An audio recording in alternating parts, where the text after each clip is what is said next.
Hello, good afternoon. और मैं संकल्प ट्यूटोरियल से आप सबका स्वागत करता हूं। और जैसा कि आप सबको पता है कि आज सीटेट का जो पेपर जो सेकेंड के नाम से जाना जाता है, जो शिफ्ट वन में होता है, अर्थात वो जूनियर सीटेट के नाम से जाना जाता है, जूनियर टीचर एलिजिबिलिटी टेस्ट के नाम से भी जाना जाता है सीटेट का।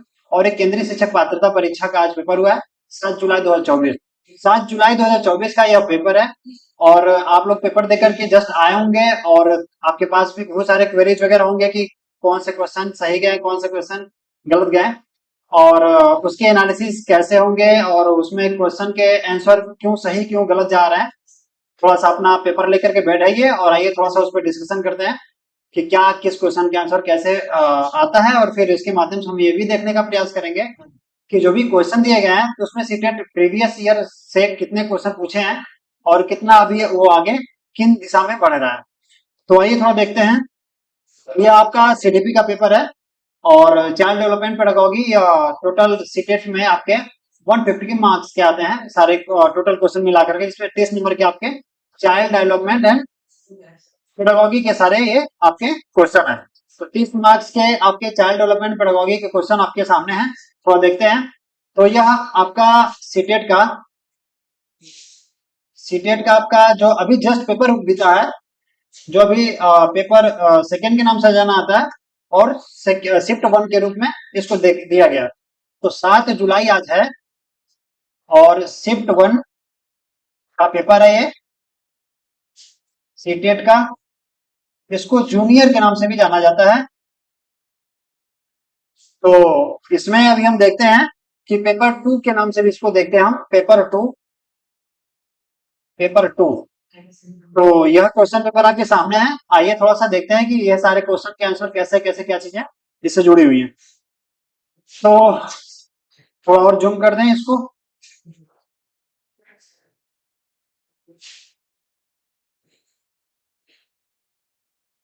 क्वेश्चन शो कर रहे हैं सारे। ओके, आइए थोड़ा देखते हैं।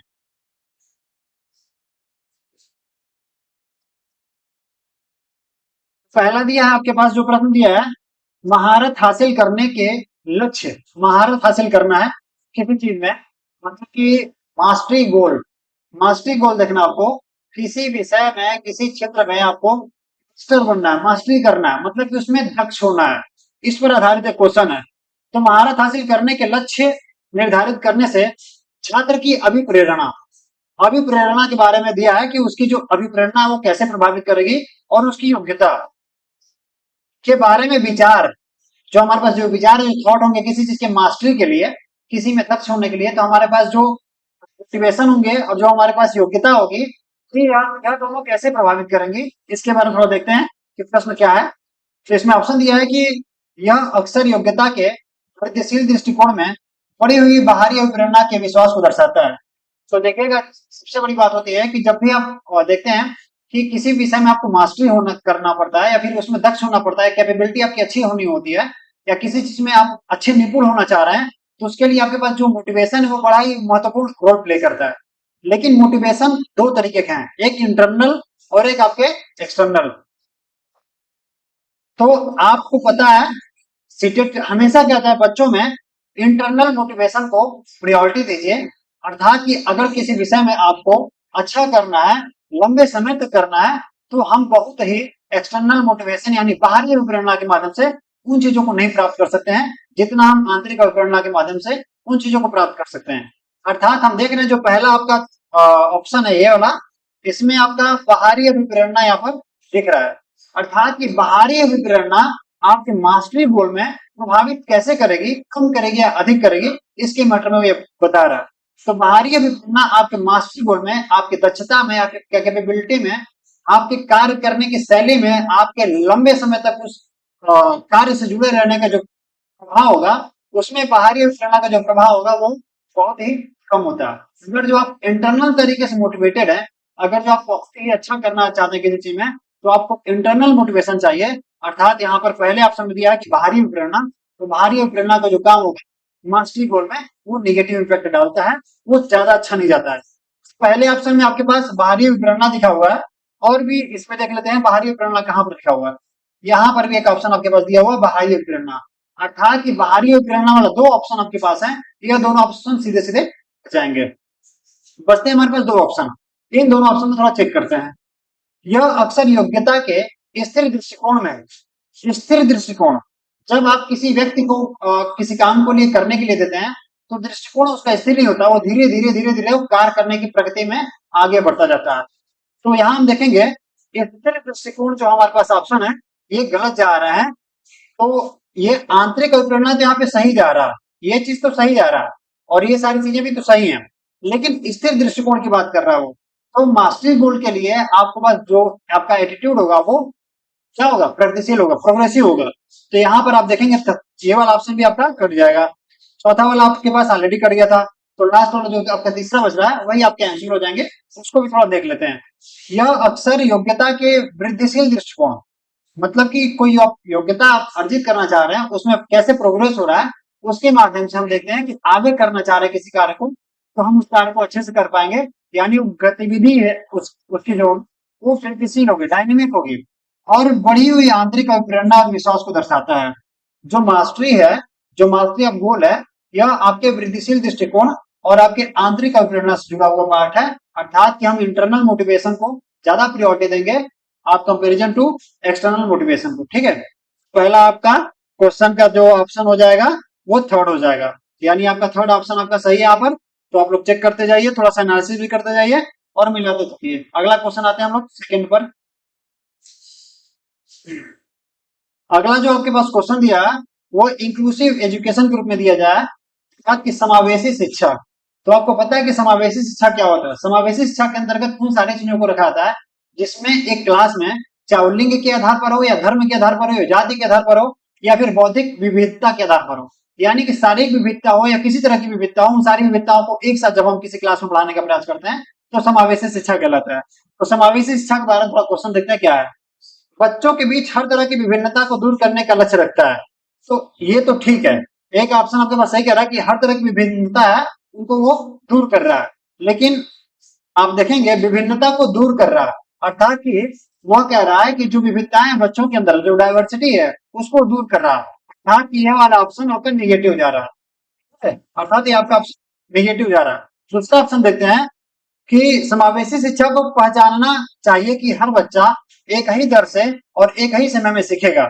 यह हम कभी नहीं कह सकते हैं कि एक ही दर और समय, एक ही दर और समय हमारे लिए नेगेटिव है, क्योंकि एक क्लास में तमाम तरह के बच्चे बैठे हुए हैं, अलग अलग भौतिक योग्यता के बच्चे बैठे हुए हैं। उनको हम ये सोचेंगे कि आप अभी आधे घंटे में इन सारी चीजों को सीखिए और आप भी आधे घंटे में इन सारी चीजों को सीखिए, तो ऐसा पॉसिबल नहीं है। कुछ बच्चों की योग्यताएं जो होती हैं अलग अलग होती हैं और अलग अलग विषयों में अलग अलग बच्चों की अपनी दक्षता होती है, यानी एक ही दर यानी एक ही स्केल पर एक ही रेट पर हम बच्चों को सिखाने का प्रयास करेंगे, ये पॉसिबिलिटी नहीं है। विविधताएं सबकी अपनी है, तो इसलिए हम इन चीजों को नेगेट कर देंगे, ये भी आपका ऑप्शन कट जाता है। तीसरे ऑप्शन में देखते हैं, समावेशी शिक्षा में विशेष बच्चों को जरूरतों को पूरा करने के लिए एक अलग शैक्षिक कार्यक्रम पेश किया जाता है। अलग शैक्षिक कार्यक्रम की बात कर रहा है वो, अलग शैक्षिक कार्यक्रम।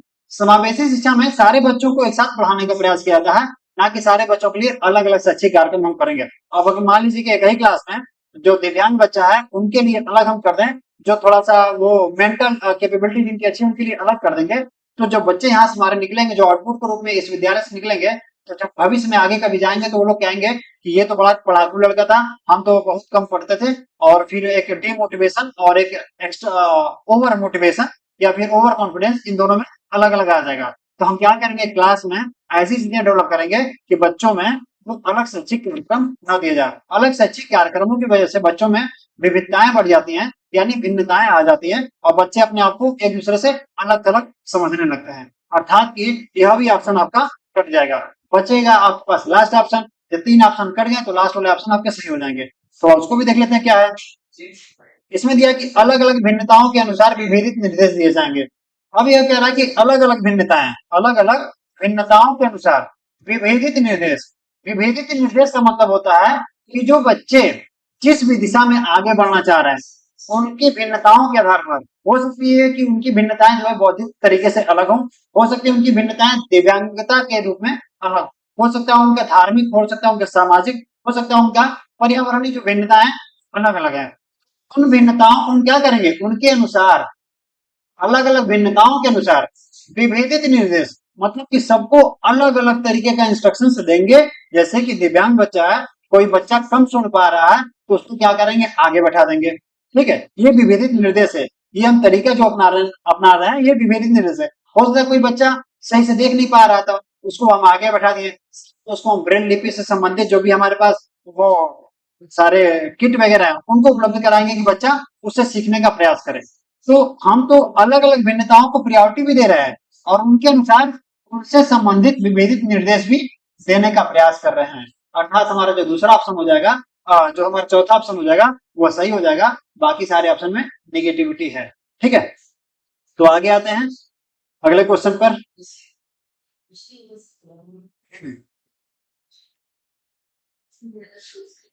अगला क्वेश्चन आपका दिया है, अगला क्वेश्चन आपके पास दिया हुआ है पियाजे और वाइगोत्स्की के संदर्भ में। तो आपको पता है जीन पियाजे और लेव सिमोनोविच वाइगोत्स्की, जो ये दोनों लोग हैं, इनमें थोड़ी समानताएं थी। वो समानताएं क्या थी, वो ये थी कि दोनों संज्ञानवादी थे। संज्ञानवादी होते होते भी लेकिन इनमें कुछ विभिन्नताएं थी। एक ने संज्ञान को क्रम के आधार पर डिवाइड किया और वाइगोत्स्की ने समाज, संस्कृति और भाषा के आधार पर डिवाइड किया। उन्होंने किसी बच्चे में आयु के आधार पर विभिन्नताएं नहीं की। तो आते हैं, देखते हैं, कहता है कि पियाजे और वाइगोत्स्की के सिद्धांतों में एक प्रमुख समानता, समानता पूछ रहा है, क्या समानता है। पहला ऑप्शन देखते हैं, संज्ञानात्मक प्रक्रियाओं में संस्कृति की भूमिका। संस्कृति की जो भूमिका है वो वाइगोत्स्की का है। वाइगोत्स्की ने कहा था कि समाज प्लस संस्कृति प्लस भाषा, इन तीनों के आपसी संयोग से, कोरिलेशन से संज्ञान का विकास होता है। ये वाइगोत्स्की कहते हैं ऐसा। लेकिन जीन पियाजे ने ऐसा कुछ नहीं कहा था कि समाज कितना ज्यादा प्रायोरिटी कर रहा है, फिर भाषा कितना कर रहा है, फिर एक्स्ट्रा करिकुलर एक्टिविटी कितना कर रहा है। जीन पियाजे ने ऐसा कुछ नहीं कहा था। अर्थात की जो संस्कृति की जो भूमिका है वो सिर्फ और सिर्फ वाइगोत्स्की से जुड़ा हुआ, पियाजे से नहीं जुड़ा हुआ। यानी पहला ऑप्शन आपका हट जाता है। दूसरे ऑप्शन पर आते हैं, भाषा और विचार के बीच संबंधों के बारे में चिंतन करते हैं। दोनों लोगों ने भाषा और विचार के बारे में विचार किया है, लेकिन हमें और भी देखना है अभी कि दोनों ने तो भाषा और विचार के बारे में चर्चाएं की है, लेकिन हो सकता है कि कोई ऐसा ऑप्शन हो जो इससे भी बेटर हो।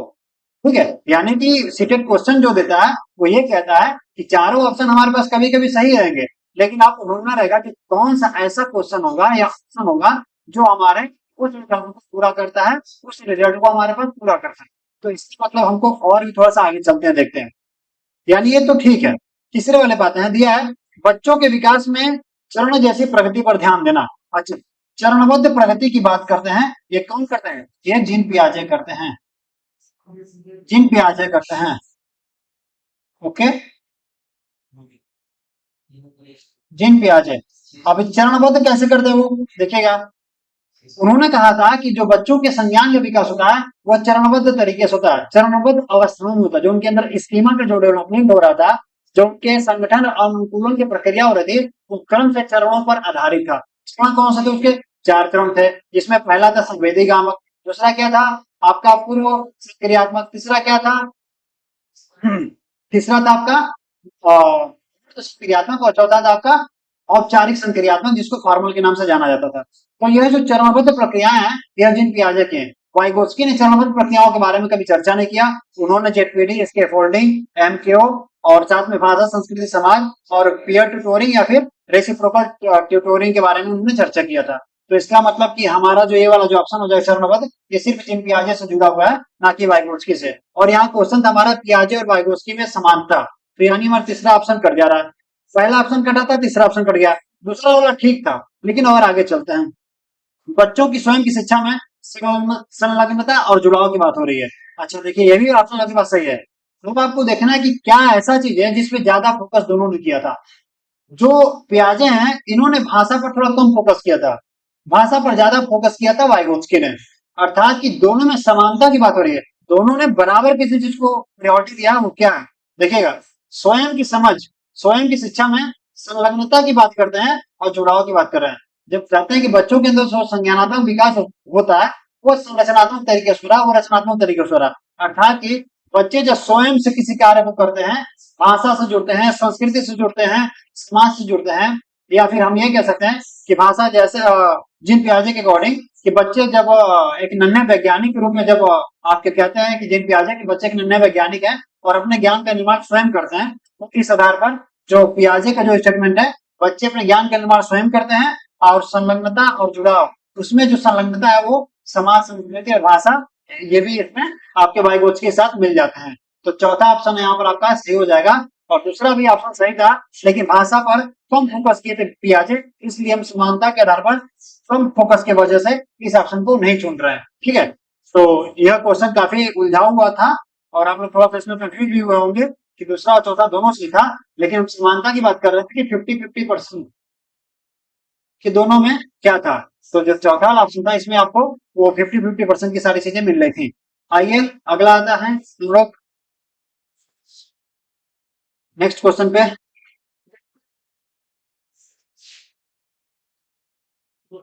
अगला क्वेश्चन है असर्शन रीजन से, थोड़ा इसको भी देख लेते हैं। चलिए आइए थोड़ा देखते हैं।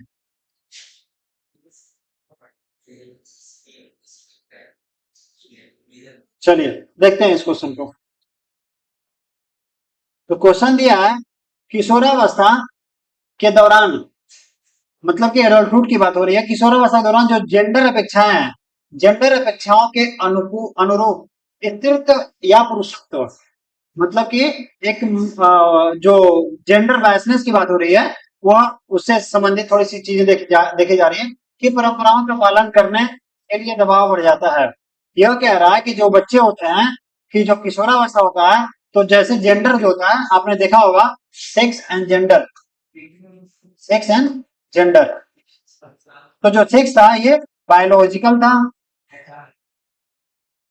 और ये आपका सोशल था। यानी कि यहाँ पे जेंडर की बात हो रही है, जेंडर की बात हो रही है यहाँ पर, जेंडर। ओके, तो यानी कि हम सीधे सीधे कह रहे हैं कि हम चीजों को इंडिकेट करना चाह रहे हैं कि मनुष्य और मनुष्य, सॉरी, जो महिला है और जो पुरुष है, इन दोनों के योग्यताओं और उनके कार्यों को हम इंडिकेट करना चाह रहे हैं। यानी कि हम यह बताना चाह रहे हैं कि कौन पुरुष है और कौन महिला है, यानी यहाँ पे जेंडर की बात हो रही है। और यह काम सामाजिक रूप से करते हैं, ना कि वो बायोलॉजिकल तरीके से। तो बायोलॉजिकल तरीके से भगवान ने कभी भी भेद नहीं किया इन चीजों के आधार पर। ठीक है, कि आप पुरुष हैं और आप महिला हैं तो इन चीजों को कर सकते हैं, इन चीजों को नहीं कर सकते। तो यहाँ पर सीधे सीधे कह रहा कि किशोरावस्था के दौरान जेंडर अपेक्षाओं के अनुरूप स्त्रीत्व या पुरुषत्व की परंपराओं का पालन कर रहा है, मतलब कि यह स्त्री ही है और यह पुरुष ही है, ऐसा कहना बार बार उसको क्या कर रहा है, इंडिकेट करना चाह रहा है। उन परंपराओं का पालन करने के लिए दबाव बनाया जा रहा है, दबाव बनाया जा रहा है कि भैया आप पुरुष हैं, आप यह काम कर सकते हैं, और आप स्त्री हैं, फला काम कर सकते हैं। यह जो दबाव है ये समाज के द्वारा बनाया जा रहा है, ना कि बायोलॉजिकल है ये, यानी जेंडर की कहानी हो रही है। तो यह बात तो सही है, यानी पहला आपका विकल्प तो ठीक है, यह बात आपका सही है। दूसरा देखते हैं, जेंडर और जेंडर भूमिकाएं जैविक रूप से निर्धारित की जा रही है। अच्छा, आपने यहाँ पर देखा जो जेंडर है वो सोशल है और जो सेक्स है वो बायोलॉजिकल है। तो जेंडर और जेंडर भूमिकाएं जैविक तो नहीं हो सकती हैं, क्योंकि आपने यहाँ पर देखा कि सोशल है वो, यानी कि ये वाला ऑप्शन आपका गलत हो जाएगा। यानी कि इस असर्शन और रीजन का जो हम पहला ऑप्शन देखते हैं, ये तो ए और आर दोनों की बात हो रही है, ये गलत हो जाएगा। ए और आर दोनों सही हैं, ये भी गलत हो जाएगा। ए और आर दोनों सही हैं, नहीं, ये भी गलत हो जाएगा।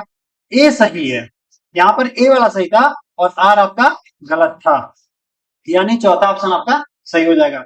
जेंडर का मतलब होता है समाज के द्वारा निर्धारित किसी प्रकार की भूमिका, और सेक्स का मतलब होता है जो जैविक प्रदत्त है या फिर जो बायोलॉजिकल गिफ्टेड है या फिर अनुवांशिक चीजें जो हमको मिली हुई हैं। जैसे कि हमने कह दिया कि आप एक लड़के हैं तो आपको जाकर के सेना में भर्ती होना चाहिए, और लड़कियां चूंकि वो फीमेल है तो उनको बाकी कार्यों में, जैसे गृह कार्य या फिर होम से संबंधित जो भी कार्य वगैरह या स्किल्स वगैरह, उसको सीखने का प्रयास करना चाहिए। तो यह एक सामाजिक संरचना है, भगवान ने ऐसे कभी डिसाइड नहीं किया था। अर्थात जो जेंडर होता है वो समाज के दबाव के द्वारा निर्धारित होता है। ठीक है, तो इसका ऑप्शन आपका चौथा हो जाता है। और आगे हम चलते हैं क्वेश्चन नंबर 5 पर आ जाते हैं। हो सकता है कि सबके पास जो सेट होंगे क्वेश्चन के वो अलग अलग होंगे, तो आप क्वेश्चन के अकॉर्डिंग आंसर को अपने कॉपी में अपने बुकलेट में टिक करते रहिएगा। आगे देखिए, एसर्शन का क्वेश्चन ये भी है। आइए देखते हैं, इसमें दिया है क्वेश्चन कि एशियाई संस्कृतियों में, मतलब एशिया की बात हो रही है, और एशिया में थोड़ा कल्चरल और जो ट्रेडिशनल चीजें हैं उसको फॉलो किया जा रहा है। एशिया मतलब कि जिसमें भारत निवास करता है, और इसमें बहुत सारे कंट्री वगैरह हैं जिसमें south east Asia, Sri Lanka, Pakistan, Afghanistan, ये सारी चीजें। तो धर्म हो गया, जाति हो गया, परंपराएं हो गई, तो रूढ़ियां हो गई, ये सारी चीजें थोड़ा इधर ज्यादा है। वेस्टर्न जो कंट्री है के कंपेरिजन में देखा जाएगा तो एशिया में ये सारी चीजें थोड़ा ज्यादा है। तो कह रहा है कि एशियाई संस्कृतियों में जो सामाजिक सद्भावना पर जोर देते हैं, क्रोध की अभिव्यक्ति को हतोत्साहित किया जाता है और शर्म को प्रोत्साहित किया जा रहा है। हाँ, यहाँ पर एक चीज पॉजिटिव जा रहा है कि शर्म को प्रोत्साहित किया जा रहा है कि अरे तुम तो यह काम कर रहे हो, तुम्हें अच्छा लग रहा है, तुम्हें शर्म नहीं आ रहा है, तुमने आज ऐसे काम कर दिया, तुमने आज वैसा काम कर दिया। अर्थात कि हम बार बार क्रोध की जगह पर हम क्या करते हैं, उसको कन्वर्ट कर देते हैं कि बच्चा क्रोधित हो, उसके जगह हम कहते हैं तुम्हें तो शर्म आना चाहिए। तो इसके आधार पर हम देखते हैं तो पहला ऑप्शन हमारा सही जा रहा था। दूसरे ऑप्शन को देख लेते हैं। दूसरा ऑप्शन दिया है, भावनाएं व्यक्तिपरक हैं और सीखने की कोई भूमिका नहीं होती है। ऐसा नहीं है, भावनाएं हमारे व्यक्तिपरक तो होती हैं, ठीक है, लेकिन सीखने में इनकी भूमिका होती है, भूमिका निभाती है। ये गलत कर दिया था, ठीक है, इसको काट दीजिए। यानी कि जो दूसरा ऑप्शन था वो गलत जा रहा था, भावनाएं व्यक्तिपरक हैं और सीखने में कोई भूमिका नहीं निभाती, यहाँ पर लिखा था नहीं निभाती है, तो ये हमारा ऑप्शन गलत हो जाएगा। ये वाला ऑप्शन हमारा सही हो जाएगा। यानी कि हम चलते हैं नीचे, नीचे चलते हैं, हमारा इसमें ऑप्शन हो जाएगा, इसमें हमारा ऑप्शन हो जाएगा ए सही है और आर गलत है, क्योंकि भावनाएं हमारे सीखने में महत्वपूर्ण भूमिका निभा रही हैं। हमारे जो इमोशंस हैं, हम जिन चीजों जिन भावों से जुड़े हुए हैं, वो हमारे लर्निंग में कहीं ना कहीं रोल प्ले कर रही हैं। तो हमारा ए ऑप्शन सही है और आर वाला आपका गलत था, अर्थात चौथा ऑप्शन है इसमें से सही है। आइए आगे बढ़ते हैं, क्वेश्चन नंबर 6 पे आते हैं, और इस पे यह क्वेश्चन आपका है लॉरेंस कोहलबर्ग के बारे में। तो कोहलबर्ग के जो थियरी का नाम था वो तो पता है कि नैतिक संज्ञानात्मक विकास का सिद्धांत है, लॉरेंस कोहलबर्ग। तो देखते हैं इनके बारे में क्या पूछा है। इन्होंने, हाँ, ये कहता है कि एक, इन्होंने क्या होता है कि लॉरेंस कोहलबर्ग, थोड़ा जान लीजिए इनके बारे में। जो कोहलबर्ग थे, इन्होंने एक कहानी सुनाया था। कुछ बच्चे बैठे थे, 3 वर्ष के बच्चे बैठे रहते हैं क्लास में, और उनको कहानी सुनाते हैं, और उस कहानी में नैतिक दुविधा, नैतिक तर्क, नैतिक निर्णय के बारे में उनसे जानने का प्रयास करते हैं। कहानी में खेल नाम का व्यक्ति रहता है, उसी के बारे में थोड़ा कहानी रहता है। तो हम कहते हैं कि ये एक शोध है, एक रिसर्च था, कि वो चेक करना चाह रहे थे कि बच्चों का जो रिजल्ट आ रहा है, नैतिक निर्णय आ रहा है, वो क्या हो सकता है, नैतिक दुविधा क्या हो रही है। तो ये एक प्रैक्टिकल था, कि आपका क्या कहते हैं, मात्रा की बात हो रही है, ठीक है, मात्रात्मक शोध कार्य विधि। तो जब हम काउंटिंग देते हैं कि कौन कौन सी चीजें हैं, तो हम थोड़ा देखते हैं, प्रायोगिक विधि की बात हो रही है। प्रयोग में क्या होता है कि हम पहले कुछ चीजों को मैनिपुलेट करते रहते हैं और उसके आधार पर हम सिस्टमेटिक आगे बढ़ते रहते हैं। दूसरे वाले में क्या होता है, मात्रात्मक शोध विधि, जिसमें हम एक चीज को उनके गुणों के आधार के साथ साथ उनकी मात्राओं को भी हम इंडिकेट करते हैं। मात्रात्मक शोध विधि है बच्चों के सामने नैतिक दुविधाएं रखना और उन क्रियाओं की समालोचना करना, ये भी आपका सही था। और खेल के दौरान बच्चों का अवलोकन करना, खेल की कहानी इसमें आती नहीं है, वो बच्चों को खेलने के बारे में नहीं बताते हैं, वो बच्चों को ऐसे बैठा रहते हैं, उसमें कहानी बताते हैं, जो नाम का एक व्यक्ति रहता है उसके बारे में। बच्चों के सामने नैतिक दुविधाएं रखते हैं वो, और वो अनुक्रियाओं की समालोचना करने के बारे में बात करते हैं कि बच्चे क्या कर रहे हैं, क्या नहीं कर रहे हैं, ठीक है। तो इसमें जो आपका जो ऑप्शन हो जाएगा, posing moral dilemmas to children and analysing responses, बच्चों के सामने नैतिक दुविधाएं रखना और अनुक्रियाओं की समालोचना करना, और इसमें मात्रात्मक शोध कार्य विधि है और एक प्रायोगिक विधि है। तो इसमें से आपका ऑप्शन मान के चलिए, थोड़ा सा कंफ्यूजन यहाँ पर हो रहा है कि क्या हो सकता है, मात्रात्मक भी हो सकता है, और आपका बच्चों के सामने नैतिक दुविधा तो रखते हैं, और अनुक्रिया की समालोचना, चिल्ड्रन एंड एनालाइजिंग रिस्पॉन्सेस, और एक आपका क्वालिटेटिव रिसर्च अप्रोच, दोनों ठीक है। तो इसमें आप थर्ड वाले ऑप्शन को मान के चल सकते हैं, 99.99% इसको मान के चल सकते हैं कि जो थर्ड वाला आपका ऑप्शन है वह सही जाएगा, और मात्रात्मक शोध को थोड़ा सा रोक सकते हैं आप, ठीक है। तो इस क्वेश्चन पे थोड़ा सा जो आपको थोड़ा सा आंसर की का इंतजार करना पड़ेगा। आंसर की रिकॉर्डिंग की चीजों को थोड़ा सा आगे देखने का प्रयास करेंगे हम लोग। फिलहाल आप थर्ड वाले ऑप्शन को लेके चलते हैं, ओके, ठीक है। बच्चों को नैतिक दुविधाएं होती हैं, जैसे कि उसमें नैतिक दुविधा, नैतिक निर्णय, नैतिक तर्क और नैतिक निर्णय की बात करते हैं हम। तीन पक्षों को रखते हैं वो। तो तीन पक्षों के आधार पर ही इसमें हम देखेंगे कि बच्चे क्या कर रहे हैं क्या नहीं कर रहे हैं, तो इसके बारे में थोड़ा देखने का प्रयास करें। चलिए आगे बढ़ते हैं। इस क्वेश्चन को आप मतलब कि अभी फिलहाल थर्ड वाले ऑप्शन पर रखिए, बाकी आगे देखते हैं क्या होता है, ठीक है। अगले क्वेश्चन पर आते हैं। Question number 7।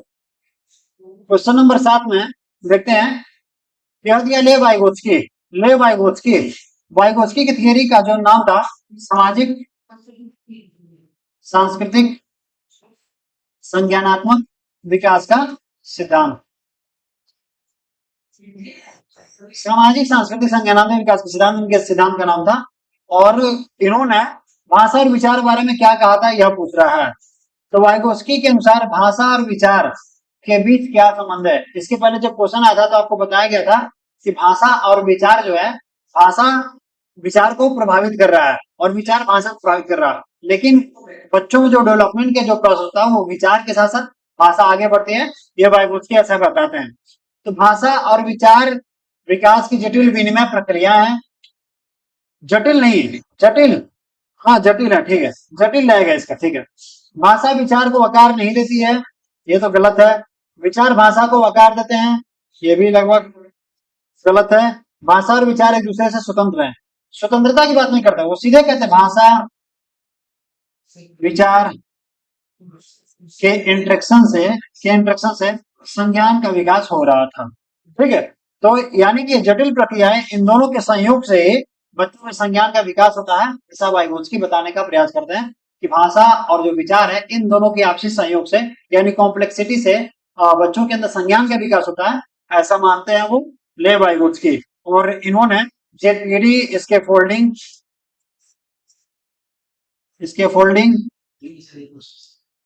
और एमक्यू के बारे में भी बताया था, जिसको हम क्लास में डिस्कशन किए थे, और यहाँ पर भी थोड़ा सा बाद में देखने का प्रयास करेंगे, ठीक है। प्लीज क्वेश्चन का ऑप्शन 7वें का आप पहला लेके चलेंगे, ठीक है। आगे बढ़ते हैं। Question number 8। क्वेश्चन नंबर 8 क्या कह रहा है, भावनाओं, व्यक्तित्व और सामाजिक संबंधों में परिवर्तन और स्थिरता किस विकास में शामिल है, ठीक है। तो यहाँ पर भावना की बात हो रही है, यहाँ पर पर्सनालिटी की भी बात हो रही है, असामाजिक संबंध, ठीक है। तो संज्ञान में तो भावना नहीं आ रहा था, व्यक्तित्व भी संज्ञान में नहीं आ रहा है, और सामाजिक संबंध आपका यानी भावना की कहानी इससे जुड़ी हुई है। और सीधे देख लीजिएगा, आप एक थियरी पढ़े होंगे एरिक एरिक्सन का, मनोसामाजिक विकास का सिद्धांत, याद आ रहा है आपको, मनोसामाजिक विकास का सिद्धांत। तो यह मनोसामाजिक जो विकास है इसमें दो चीज जुड़ी है, भावनाएं और आपके समाज, और इन्हीं दोनों के संयोग से जो बच्चे का व्यक्तित्व बनता है, जिसको 8 चरणों में मनोसामाजिक विकास सिद्धांत के अंतर्गत एरिक एरिक्सन ने बताने का प्रयास किया था। तो यह सीधे सीधे यहाँ पर देखेंगे कि यह एरिक एरिक्सन का सिद्धांत है, एरिक एरिक्सन का यह सिद्धांत से जुड़ा हुआ है, जिसमें 8 चरण उन्होंने बताए थे, और उसमें भावना से आपके साथ साथ जुड़ा हुआ था सामाजिक संबंध, और उन दोनों के संयोग से बन रहा था व्यक्तित्व। तो एरिक एरिक्सन की थियरी से सीधे ना पूछ करके इनडायरेक्टली पूछने का प्रयास किया। तो यह इसका जो ऑप्शन हो जाएगा आपका चौथा, मनोसामाजिक विकास का सिद्धांत, ठीक है। आगे बढ़ते हैं।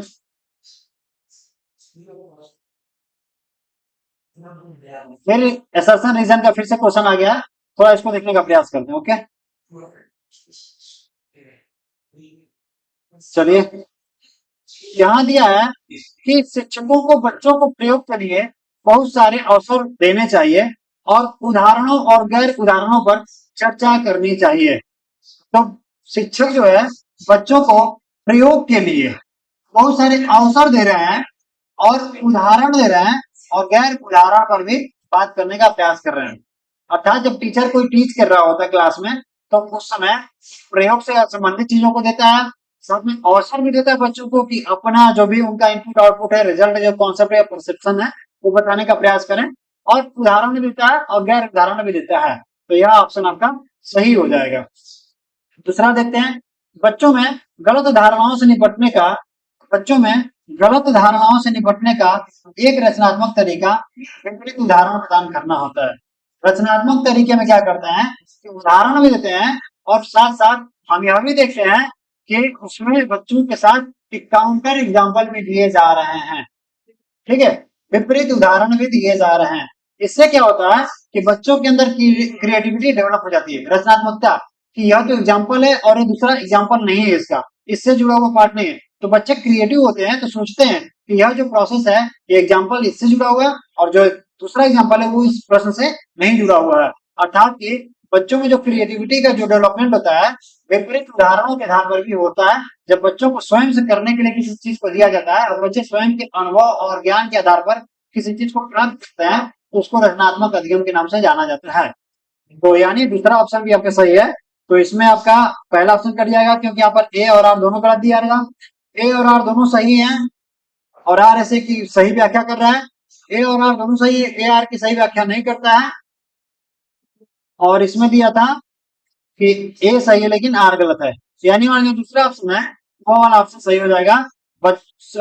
जिसमें दिया था कि शिक्षकों को बच्चों को प्रयोग करने के लिए बहुत सारे अवसर देने चाहिए, उदाहरणों और गैर उदाहरणों पर चर्चा करनी चाहिए। ठीक है, अब बच्चों में गलत धारणाओं से निपटने का एक रचनात्मक तरीका विपरीत उदाहरण है। आपके यह दोनों ऑप्शन आपके पास सही थे। तो चलिए अगला क्वेश्चन करते हैं।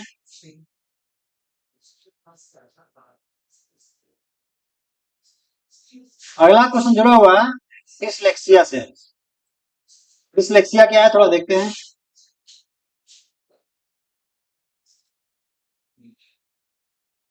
डिसलेक्सिया से जुड़ा हुआ अगला क्वेश्चन तो क्या है थोड़ा देखते हैं। पठन वैकल्य से जूझ रहे छात्रों को पढ़ना सिखाया जा सकता है। कि जो बच्चे डिसलेक्सिया से जुड़े हुए हैं, देखिए डिसलेक्सिया क्या होता है। डिसलेक्सिया देखिएगा, जब भी आप देखते हैं, मान लीजिए कि जैसे मान लीजिए कि एडवांटेज हमने बोला, तो एडवांटेज का जस्ट अपोजिट आपके पास होता है डिसएडवांटेज। ठीक है, मैंने कह दिया क्वालिफाई, तो क्वालिफाई का जस्ट अपोजिट होता है डिसक्वालीफाई। यानी कि जहां पर क्वालिफाई की बात हो रही थी और डिस लगने से नहीं की स्थिति जुड़ रही थी, ताकि वो उत्तीर्ण नहीं है।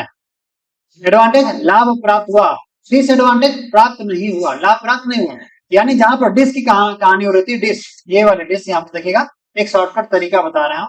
तो डिस का मतलब होता है नहीं, और लेक्स का मतलब होता है लेक्स, ऐसे आप लेक्स से जोड़ लीजिएगा। लेक्स, लेक्स का मतलब होता है झील, अंग्रेजी में आप लेक्स पढ़ते हैं तो उसका मतलब होता है झील। तो सिर्फ एक समझने का तरीका बता रहे हैं डिसलेक्सिया कैसे पकड़ेंगे आप। वैसे भी आप डिसलेक्सिया, डिसकैलकुलिया, डिसग्राफिया, डिसमोर्फिया, डिसऑर्थोग्राफिया, बहुत सारे ऐसे ग्राफिया और अधिगम लर्निंग डिसेबिलिटी है, तो आप उसमें कंफ्यूज हो जाएंगे। तो वहां पर हम क्या करते हैं कि यह जो शब्द है, इन्हीं शब्दों से खोजने का प्रयास करते हैं, क्योंकि बाकी ऑप्शंस और तरीकों को ढूंढने का प्रयास करेंगे तो हम काफी दूर चले जाएंगे। इसलिए इसी प्रश्न और इसी शब्द के आधार पर यह खोजने का प्रयास करें कि डिसलेक्सिया क्या होता है। थोड़ा सा ट्रिक बताना, थोड़ा देखिएगा। डिस का मतलब होता है नहीं और लेक्स का मतलब होता है झील। तो जब आप एक मुहावरा सुनाओगे कि झील सी आंखों को पूछना, अर्थात कि जब आप किसी महिला या फिर पुरुष में भी इन सारी चीजों को हम देख सकते हैं, तो जब आप किसी व्यक्ति के उनकी गहराइयों में जानना चाहते हैं, तो उनकी आंखों को पढ़ना चाहते हैं आप कि वो क्या कहना चाह रहे हैं या फिर क्या कहना चाह रहे हैं। तो किस संदर्भ में, जब हम देखते हैं कि किसी व्यक्ति के या किसी मनुष्य के आंखों को हम अच्छे से पढ़ रहे हैं, तो कहते हैं झील सी आंखों को। एक्चुअली मतलब झील सी आंखों को लड़कियों के लिए भी इंडिकेट किया जा रहा है, उन्हीं के लिए, मतलब जेंडर बैसनेस है ये एक तरीके से, लेकिन फिर भी लड़कियों को ये कहा जाता है। तो झील सी आंखों को पढ़ना की बात हो रही है, यानी पठन की बात हो रही है। पठन, लेक्सिकल झील, तो झील सी आंखों को पढ़ने की बात हो रही है। पठन की जो कल्पना थी वो नहीं हो पा रही, क्योंकि यहाँ पर ऑलरेडी डिस लगा हुआ था। तो डिस का मतलब नहीं, यानी पठन का मतलब कि पढ़ना, यानी जो बच्चा पढ़ नहीं पा रहा है उनको कहते हैं डिसलेक्सिया से वो जुड़ा हुआ है। तो एक ट्रिक आपका ये तरीका है। और भी क्लास में आपको जो 12-13 लर्निंग डिसेबिलिटी है उनको भी ट्रिक्स के माध्यम से इन्हीं तरह से शब्दों को बताते हैं, तो फिर वहां पर भी बाकी डिस्कशन करते हैं। तो डिसलेक्सिया की कहानी ऐसा थी, ठीक है, अन्यथा नहीं लेना है, बस एक एंजॉय है, आइए एंजॉय करते हैं। तो कह रहे थे पठन वैकल्य से जूझ रहे हैं छात्रों को पढ़ना सिखाया जा सकता है। जो बच्चे पढ़ नहीं पा रहे हैं, जो बच्चे पढ़ नहीं पा रहे थे उनको कैसे हैंडल करेंगे क्लास में। तो देखते हैं पहला ऑप्शन क्या है, अनुकूलन को अनुबंधन विधि के माध्यम से। ठीक है, जो आप एडॉप्ट कर रहे हैं अनुकूलन विधि तरीका है, और उसको क्या करें, अनुबंधन कर रहे हैं, उसको कोरिलेट कर रहे हैं इस तरीके से। तो जो पठन वैकल्य की कहानी है वो तरीका का मतलब होता है पढ़ने से रिलेटेड। तो थोड़ा सा आगे बढ़ते इस ऑप्शन से थोड़ा दूर होते हैं। दूसरा दिया है व्यवस्थित ध्वन्यात्मक प्रशिक्षण के माध्यम से।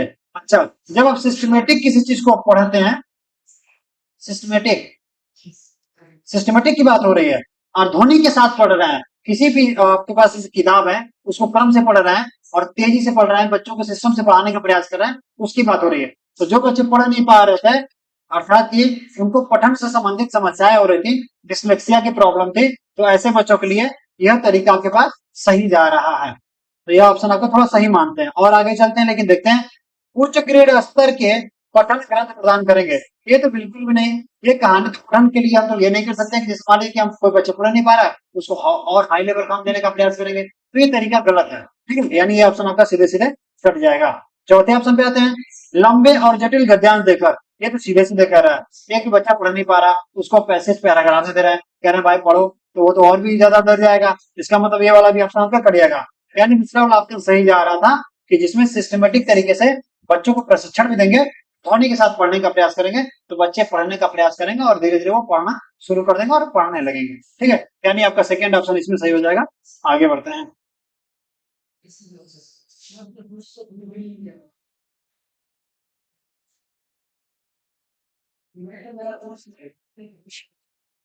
अगला क्वेश्चन है आपका, अगला क्वेश्चन है आपका, एक शिक्षिका खुद से पूछती है, कोई टीचर है, देखिए ये भी सीटेट है ना, ये देख रहे हैं डिस्क्रिमिनेशन कर रहा है ना यहाँ पर ऑलरेडी। अरे इसके सारे भी ऑप्शन आपको मिल जाएंगे, अभी शिक्षक भी मिलेगा।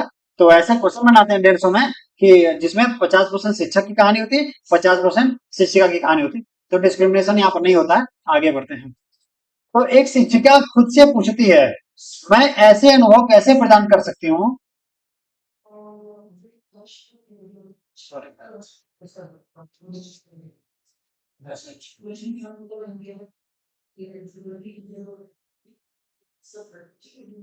ठीक है, एक शिक्षिका खुद से पूछती है, मैं ऐसे अनुभव कैसे प्रदान कर सकती हूँ जिसमें छात्रों को पर्यावरण में विभिन्न प्रकार की वस्तुओं को वर्गीकृत करने और उनके वर्गीकरण के स्कीमा का विश्लेषण करने की आवश्यकता हो। कोई टीचर है, कोई मतलब महिला टीचर, उसकी बात कर रहा है कि बच्चों को एक अनुभव देना चाहते हैं जिसमें यह बताना चाह रहे हैं कि पर्यावरण की जो विभिन्न प्रकार की जो वस्तुएं हैं उसमें कैसे कैसे क्लासिफिकेशन करेंगे, क्या अलग है क्या अलग नहीं है, इसके बारे में।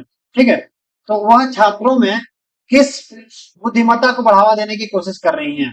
ठीक है, तो जब आप बुद्धिमत्ता की भाषा जो आपको बुद्धिमत्ता की बात करते हैं, तो एक हावर्ड गार्डनर आते हैं, हावर्ड गार्डनर, और इन्होंने बुद्धि के 8 प्रकार बतलाए थे। अर्थात इन्होंने 8 बुद्धि के प्रकारों में कुछ एक तरीका इसमें से पूछा है कि आपको कौन सा इसमें से, उनके हावर्ड गार्डनर के बुद्धि सिद्धांत के अनुसार आप मानेंगे, वो बुद्धि सिद्धांत के अनुसार मानेंगे। तो वो बुद्धि सिद्धांत में इन्होंने शारीरिक गति संवेदक उनके लिए रखा था जिसमें यह कहा जाता है कि जो लोग अपने शरीर से और गति के माध्यम से बुद्धिमत्ता प्रदर्शित करते हैं, अर्थात जो भी आपके कह सकते हैं कि धावक हो गए, जो आपके पास जो डांसर हो गए, है ना, तो ये सारे लोग क्या है, शारीरिक गति संवेदक बुद्धिमत्ता से जुड़े होते हैं। दूसरा ऑप्शन, यानी ये वाला जो ऑप्शन हो जाएगा वो गलत हो जाएगा, क्योंकि यहाँ पर पूछा हुआ है कि पर्यावरण में विभिन्न प्रकार की वस्तुओं को वर्गीकृत कर पा रहे हैं। पर्यावरण की कहानी है ना, पर्यावरण की कहानी, वातावरण की कहानी है। तो यानी कि यह शारीरिक गति संवेदक, तो ये डांस करने वाले हो गए, आपके धावक हो गए, यानी उनका पर्यावरण से कोई लेना देना नहीं था। अच्छा, दूसरे बात है भाषाई योग्यता। भाषाई बुद्धिमत्ता में ऐसे लोग आते हैं जो वाक्पटुता अच्छी रखते हैं, जो अच्छे तरीके से बोल पाते हैं। यानी कि जो पर्यावरण में विभिन्नता की बात हो रही थी, विभिन्न प्रकार की वस्तुओं को वर्गीकृत करने की बात हो रही थी, ये भाषाई बुद्धिमत्ता से बिल्कुल जुड़ा हुआ पाठ नहीं है। अच्छा, तीसरा देखते हैं अंतर्वैयक्तिक। अंतर्वैयक्तिक का मतलब होता है इंटरपर्सनल। इंटरपर्सनल में क्या होता है कि जब हम यह देखने का प्रयास करते हैं कि हम अपने अलावा सामने वाले की भी बुद्धि को पढ़ पाते हैं, या फिर हम ऐसा करते हैं कि हम अपने साथ साथ बगल वाले आसपास के जो भी लोग हैं उनकी बुद्धि को पढ़ पाते हैं, तो इसको कहते हैं इंटरपर्सनल या फिर अंतर व्यक्तिक के नाम से भी इसको जाना जाता है। तो ऐसे लोग क्या होते हैं, स्पिरिचुअल टाइप के लोग होते हैं, आध्यात्मिक गुरु होते हैं, जो नेता लोग होते हैं, जो कार्यकर्ता लोग होते हैं, आपके नेता वाले जो कार्यकर्ता होते हैं, आजकल जो युवा नेता लोग चल रहे हैं, क्या करते हैं लोग अपने मन की बात तो कम पढ़ते हैं लेकिन दूसरों के मन की बातों को ज्यादा पढ़ पाते हैं। अच्छा देखिए, जो साइकोलॉजिस्ट होते हैं, काउंसलर वाले, वो लोग भी क्या करते हैं, आप जाते हैं उनके पास गाइडेंस काउंसलिंग के लिए, तो वो लोग भी आपके मन को क्या करते हैं, अच्छे से पढ़ने का प्रयास करते हैं। तो अंतर्व्यक्तिक बुद्धि भी ये पर्यावरण के उससे जुड़े हुए पार्ट नहीं हो जाएंगे। प्राकृतिक जो चीजें हैं ये आपका सही जा रहा है, क्योंकि पर्यावरण में विभिन्न प्रकार की वस्तुओं को वर्गीकृत करने का कार्य करने का प्रयास किया जा रहा था, तो ये प्राकृतिक बुद्धिमत्ता की बात हो रही थी। ओके, तो ये हमारा चौथा ऑप्शन सही हो जाएगा, इसको सही मार लीजिएगा। ओके, ये वाला ऑप्शन भी आपका गलत हो गया था। चलिए आगे बढ़ते हैं। तो इन्होंने 8 बतलाते 8। चलिए अगला क्वेश्चन देखते हैं।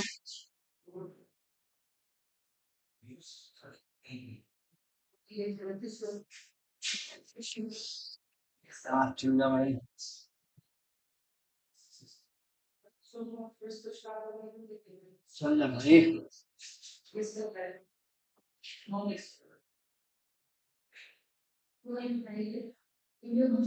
चलिए अगला क्वेश्चन देखते हैं। अगला क्वेश्चन देखते हैं क्या है। अच्छा, यह दिया है कि निम्नलिखित में से कौन सा सही सुमेलित युग्म है। सही की बात कर रहा है, सही कौन सा जुड़ा हुआ पार्ट है, ये वाला है या फिर ये वाला है, ये वाला है या फिर ये वाला है। ठीक है, तो देखते हैं। योगात्मक मूल्यांकन की बात कर रहा है। योगात्मक मूल्यांकन क्या होता है, समेटिव असेसमेंट, कलनात्मक या फिर योगात्मक या फिर व्यापक के नाम से जाना जाता है। और यह जो आपके शैक्षणिक गतिविधियां होती है वर्ष भर की, उनको पेपर पेंसिल के माध्यम से आयोजित करने का प्रयास किया जाता है। तो योगात्मक मूल्यांकन सीसीई का एक पार्ट है, सीसीई का एक पार्ट है। कॉम्प्रिहेंसिव को कहते हैं योगात्मक, या फिर पूरा ओवरऑल करते हैं। ठीक है, अच्छा, तो ये वाला ऑप्शन इसमें दिया था। इनमें पेपर पेंसिल परीक्षण, ये तो बात सही है, के साथ साथ गैर लिखित व्यवहारों को भी बात किया जा रहा है। गैर लिखित व्यवहार इसमें नहीं आते हैं आपके, इसमें क्या आते हैं, पेपर पेंसिल बोर्ड की बात हो रही है। यानी योगात्मक मूल्यांकन में पेपर पेंसिल की कहानी होती है, और इसमें गैर लिखित व्यवहारों के विस्तृत वर्णन इसमें नहीं होते हैं। यानी ये वाला आपका ऑप्शन जा रहा है। लेकिन अच्छा, गैर लिखित व्यवहारों में आपके हो सकता है कि फिजिकल टेस्ट वगैरह इसमें कर दिया जाए, तो इसको रख सकता है। लेकिन हम और भी ऑप्शन देखते हैं कि क्या कह रहा है। नहीं, तो ये सही भी हो सकता है, गलत भी होता है। पहले और ऑप्शन हम चेक करते हैं। मानदंड संदर्भित मूल्यांकन की बात कर रहा है, और इसमें कह रहा है विशिष्ट विषयों को महारत हासिल करना।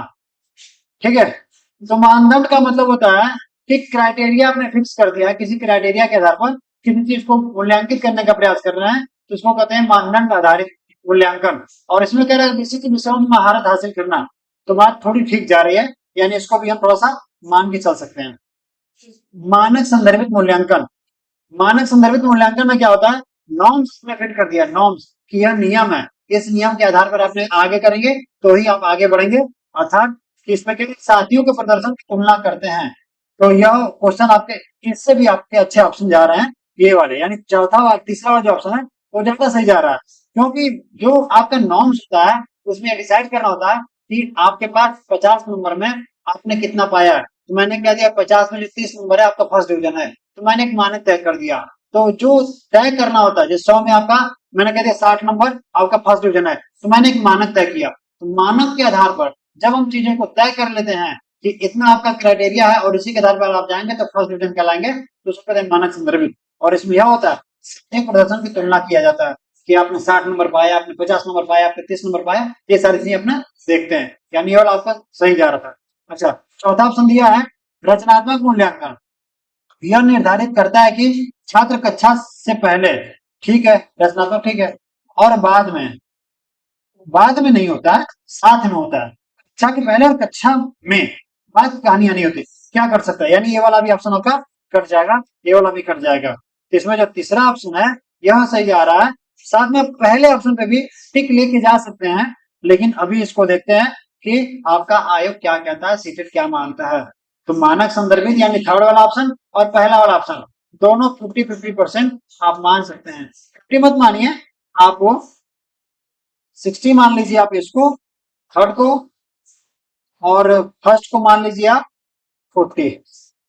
ये अभी आयोग के हिसाब से देखते हैं कि क्या इसमें सही मान रहा है। ठीक है, क्योंकि जो फॉर्मेटिव होता है, फॉर्मेटिव समेटिव में क्या होता है कि एक्स्ट्रा करिकुलर एक्टिविटी में इन्वॉल्व होती है। हो सकता है उसके आधार पर पहला वाला ऑप्शन आपका सही जा रहा हो, क्योंकि गैर लिखित व्यवहारों की बात हो रही है, जो लिखने पर नहीं है, पेन पेपर मोड से जुड़ा हुआ पार्ट नहीं है, अर्थात वो आपकी एक्स्ट्रा करिकुलर एक्टिविटी की बात हो रही है। यानी आपका पहला ऑप्शन भी सही हो रहा है, अर्थात कि हम कह सकते हैं योगात्मक मूल्यांकन इनमें पेपर पेंसिल परीक्षण के साथ साथ गैर लिखित व्यवहारों के विस्तृत विवरण का शामिल है। तो ये भी ऑप्शन लगभग आपका सही जा रहा है। आयोग के ऊपर के निर्भर है, देखते हैं क्या होता है क्या नहीं होता। ठीक है, तो आगे चलते हैं। अगला क्वेश्चन आपका है,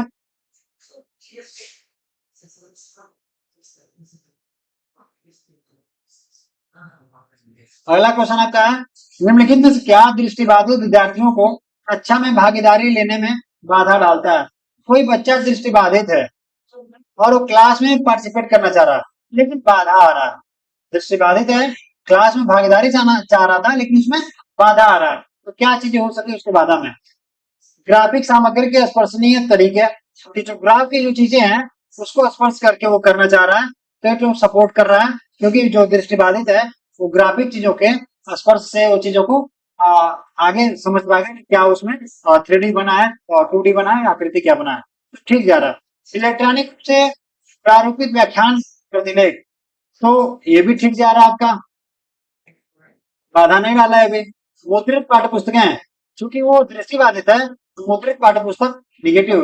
अगर जो आप कोई बच्चा मतलब दृष्टिबाधित है और चाहते हैं आप क्लास में कि किताबों जो प्रिंटेड जो मटेरियल है उनके माध्यम से पढ़ाने का प्रयास किया जाए, तो बच्चा थोड़ा सा वहां से हेजिटेट करेगा कि यार हम तो मतलब दृष्टिबाधित है तो हम कैसे किताबों को देखेंगे, और वो प्रिंटेड मटेरियल है तो मेरे समझ थोड़ी परे है वो चीजें, तो अर्थात कि वो बाधा भी यहाँ पर फील करेगा। यानी तीसरा ऑप्शन सीधे सीधे सही जा रहा था, यानी ये वाला ऑप्शन आपका नहीं होना चाहिए, अर्थात कि ये ऑप्शन आप चुनेंगे।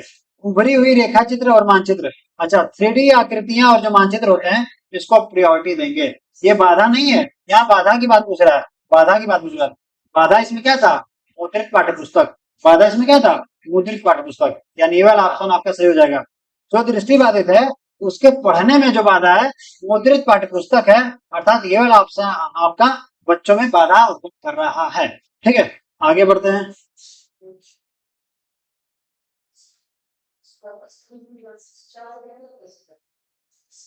अगला दिया है, निम्नलिखित में से कौन सा प्रश्न विश्लेषणात्मक चिंतन को बढ़ावा देता है? विश्लेषणात्मक चिंतन की बात हो रहा है आपका, थोड़ा सा इसका बड़ा कर देते हैं और थोड़ा सा इसको इंग्लिश वाला भी लेकर के आते हैं। यस, शो कर रहा है ना? आइए थोड़ा देखते हैं क्या रहा है कि निम्नलिखित में कौन सा प्रश्न विश्लेषणात्मक चिंतन को बढ़ावा दे रहा है। अर्थात कि एनालिटिकल थिंकिंग की बात हो रही है। एनालिटिकल एनालिटिकल में क्या होता है कि जब हम चीजों को समझ करके उसके अच्छे गुण और उसके बुरे गुण, यानी उसके उचित और अनुचित का निर्णय करते हैं, जिसको हम कहते हैं एनालिटिकल थिंकिंग।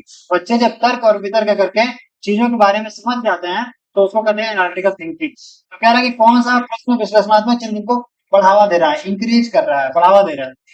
भारत में जनसंख्या वृद्धि के कारण क्या है? तो ये तरीका ठीक है कि ये पूछ सकते हैं कि बच्चों बताओ तुम कि भारत में कैसे जनसंख्या वृद्धि हो रही है। तो ये वन लाइनर क्वेश्चन नहीं है कि कैसे बढ़ जाएगा, कि कोई डेटा हमारे पास है उस डेटा के आधार पर हम बताने का प्रयास कर रहे हैं, तो डेटा के आधार पर इस क्वेश्चन का आंसर नहीं मिल पाएगा। अच्छा, दूसरा ऑप्शन है भारत की राजधानी। तो ये तो सीधे सीधे कह रहा है भारत की राजधानी क्या है, बच्चन कह रहे सीधे सीधे नई दिल्ली। तो यहाँ एनालिटिकल थिंकिंग की बात ही कहाँ हो रही है, यानी बच्चा जो है कि एनालिसिस यहाँ पे कर ही नहीं पा रहा। जब एनालिसिस नहीं कर पा रहा, सीधे सीधे फैक्ट के आधार पर, मेमोरी के आधार पर आंसर दे रहा, तो यानी ये ऑप्शन आपका गलत हो जाएगा।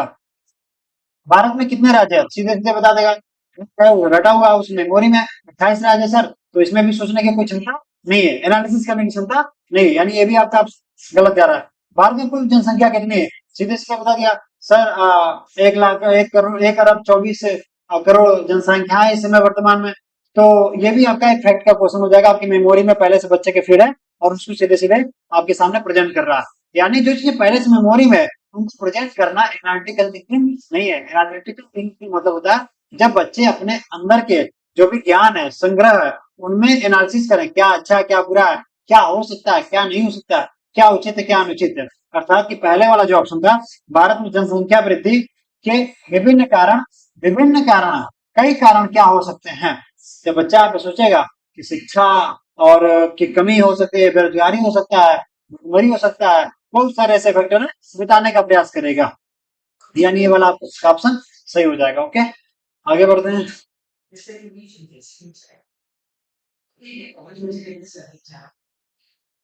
अभी पेपर चल रहा है सेकेंड शिफ्ट का, जिसको पेपर 1 के नाम से जाना जाता है, सीटेट का। आज 7 जुलाई है, तो ये हम लोग का फर्स्ट शिफ्ट का पेपर है, जिसको हम लोग सॉल्व कर रहे हैं, और सेकेंड शिफ्ट का पेपर अभी आ जाएगा, तो उसको भी ऑनलाइन तुरंत सॉल्व करने का प्रयास करेंगे। तब तक इसको कर लेते हैं, आप लोग मिला लीजिए जो लोग आ चुके हैं घर। घर क्या मतलब रास्ते में भी हो तो मिला सकते हैं, कोई इसमें बड़ी बात नहीं है। आगे बढ़ते हैं।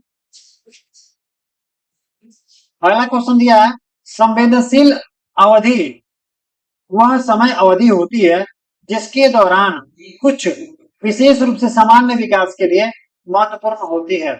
संवेदनशील अवधि कौन सी ऐसी संवेदनशील है जो सामान्य विकास के लिए, सामान्य विकास की बात हो रही है, कोई ऐसा सेंसिटिव एज है जो सामान्य विकास के लिए बड़ा इंपॉर्टेंट है, वो पूछ रहा क्या है।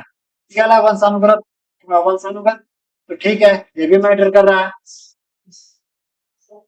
और उत्पत्ति मूलक ये भी ठीक है, हेरिडिटी से जुड़ा हुआ ये दोनों पार्ट है। पर्यावरण थोड़ा सा अलग का पार्ट हो जाएगा सामान्य विकास के लिए, और मानव जाति कारक। 4 ऑप्शन आपके पास आ रहे हैं।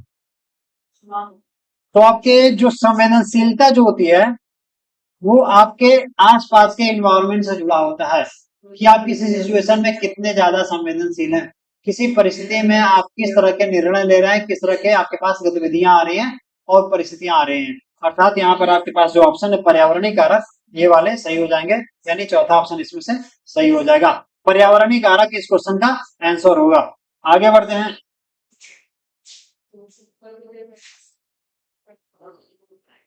फिर एसेशन रीजन का क्वेश्चन आ गया, थोड़ा देखते हैं इसको। चलिए, दिया इसमें शिक्षकों को, देखिए आप शिक्षक की कहानी हो गई, यहाँ शिक्षिका नहीं लिखा है, जो जेंडर डिस्क्रिमिनेशन आपका सीटेट नहीं करता है, वो खुद इन चीजों को बैलेंस करके चलता है। शिक्षकों को शिक्षार्थियों के बीच व्यक्तिगत भिन्नताओं का सम्मान करना चाहिए। व्यक्तिगत भिन्नताओं की बात हो रही थी, उसका सम्मान करना चाहिए। सभी शिक्षार्थियों की आवश्यकताओं के अनुसार अपने शिक्षण को समायोजित करना चाहिए, और कहता है कि सभी शिक्षार्थियों को आवश्यकताओं के अनुसार अपने शिक्षण को समायोजित करना चाहिए। ऐसा वो कह रहा है कि शिक्षक को यह काम करना चाहिए कि सभी जो व्यक्तिगत भिन्नताएं हैं उस पर ध्यान दे, उनका सम्मान करे। कि हो सकता है वो बच्चा की बुद्धि के हिसाब से तेज हो सकता है वो बच्चा स्किल के आधार पर तेज हो सकता है वो बच्चा दिव्यांगता में किसी श्रेणी में बड़ा अच्छा करता हो सकता है बच्चा कि वो पढ़ाई में बड़ा अच्छा कर रहा हो सकता है कोई बच्चा कि नहीं वो क्राफ्ट बनाना अच्छा कर रहा हो, जैसे तारे जमीन पर आपने देखा था उसका एक कहानी। तो उसकी बात है, उसका क्या करें, प्रियोरिटी करेंगे, उसको सम्मान देंगे। और सभी शिक्षार्थियों को आवश्यकताओं के अनुसार, ये विभेदीकरण इसकी पहले जो क्वेश्चन लगाए थे, क्वेश्चन में पहले इसी में आया था, आज ही के क्वेश्चन में विभेदीकरण के समान समायोजित करना चाहिए, यानी ये वाला आपका क्वेश्चन का ऑप्शन जो है इस सेक्शन आपका सही जा रहा है।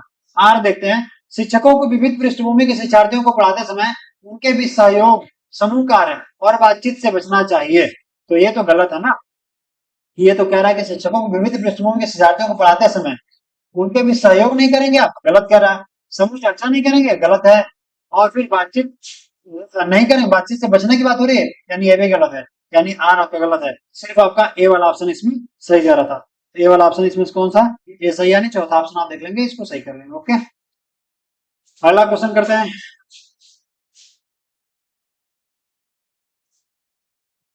अगला क्वेश्चन आपका है जीन पियाजे से जुड़ा हुआ पार्ट है, आइए देखते हैं।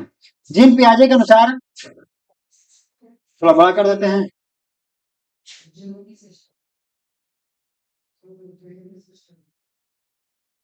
क्वेश्चन है, जिन पियाजे का है थोड़ा देखते हैं। जिन पियाजे के अनुसार बच्चे वयस्कों से किस प्रकार भिन्न हैं।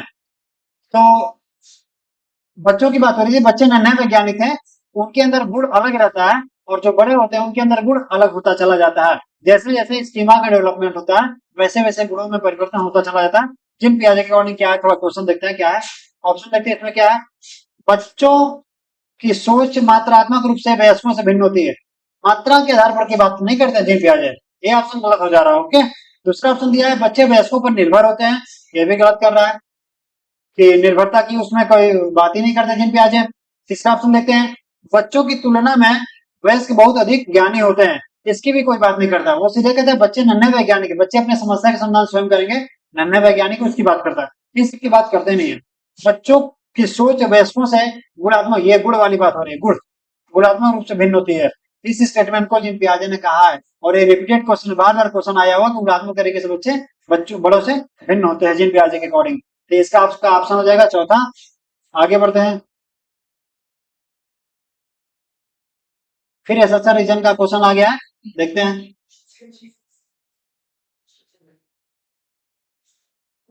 चलिए, तब तक सेकेंड शिफ्ट वाले बच्चे भी आते हैं तो उसका भी अभी करा दिया जाएगा। ओके, आइए। यह स्कूलों को उस ढांचे के भीतर कार्य करना चाहिए, ढांचे के भीतर कर रहा है, मतलब पहले से फिक्सेशन पे लड़ा दिया, तो ये तो गलत तरीका है। तो स्कूलों को उस ढांचे के भीतर कार्य करना चाहिए जो तैयार उत्पाद और सीखने के परिणामों का आकलन करते हैं।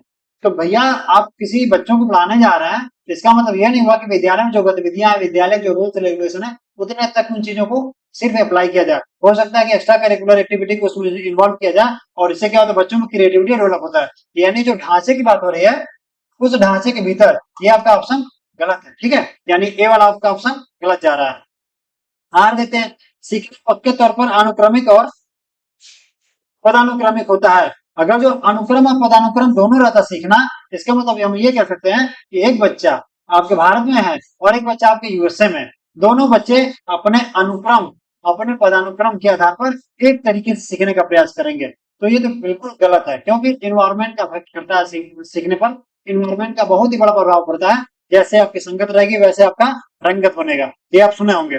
तो कहने का मतलब कि अनुक्रम और हम समान कर दिया, पदानुक्रम आपने समान कर दिया, अर्थात आपने यह कहने का प्रयास किया कि सारे बच्चे एक ही अनुक्रम से बढ़ते हैं और सारे बच्चे एक ही पदानुक्रम से सीखने का प्रयास करते हैं। तो दुनिया में और जो ऐसा हो जाता तो किसी बच्चे को हम बढ़िया स्कूल में नहीं डालते हैं, जो मतलब कि आजकल आपके बड़े बड़े स्कूल आईसीएसई बोर्ड के सारे सब चल रहा है, वहां पर नहीं डालते हैं, और किसी को प्राइमरी में पढ़ाते हैं तो वहां से भी रिजल्ट सेम आता। इसका मतलब कि ये भी आपका ऑप्शन गलत जा रहा है। ए और आर इसमें दोनों गलत जा रहा था, दोनों गलत है, यानी पहला ऑप्शन इसमें से देख लेंगे। ओके, सीखना कभी भी अनुक्रम में नहीं हो सकता है, सीखने के लिए अपने अपनी परिस्थितियां होती है, अपने अपने इन्वायरमेंट होते हैं, अलग अलग तरह की सिचुएशन में उसके हिसाब से सीखना होता है। ठीक है, अगला क्वेश्चन करते हैं,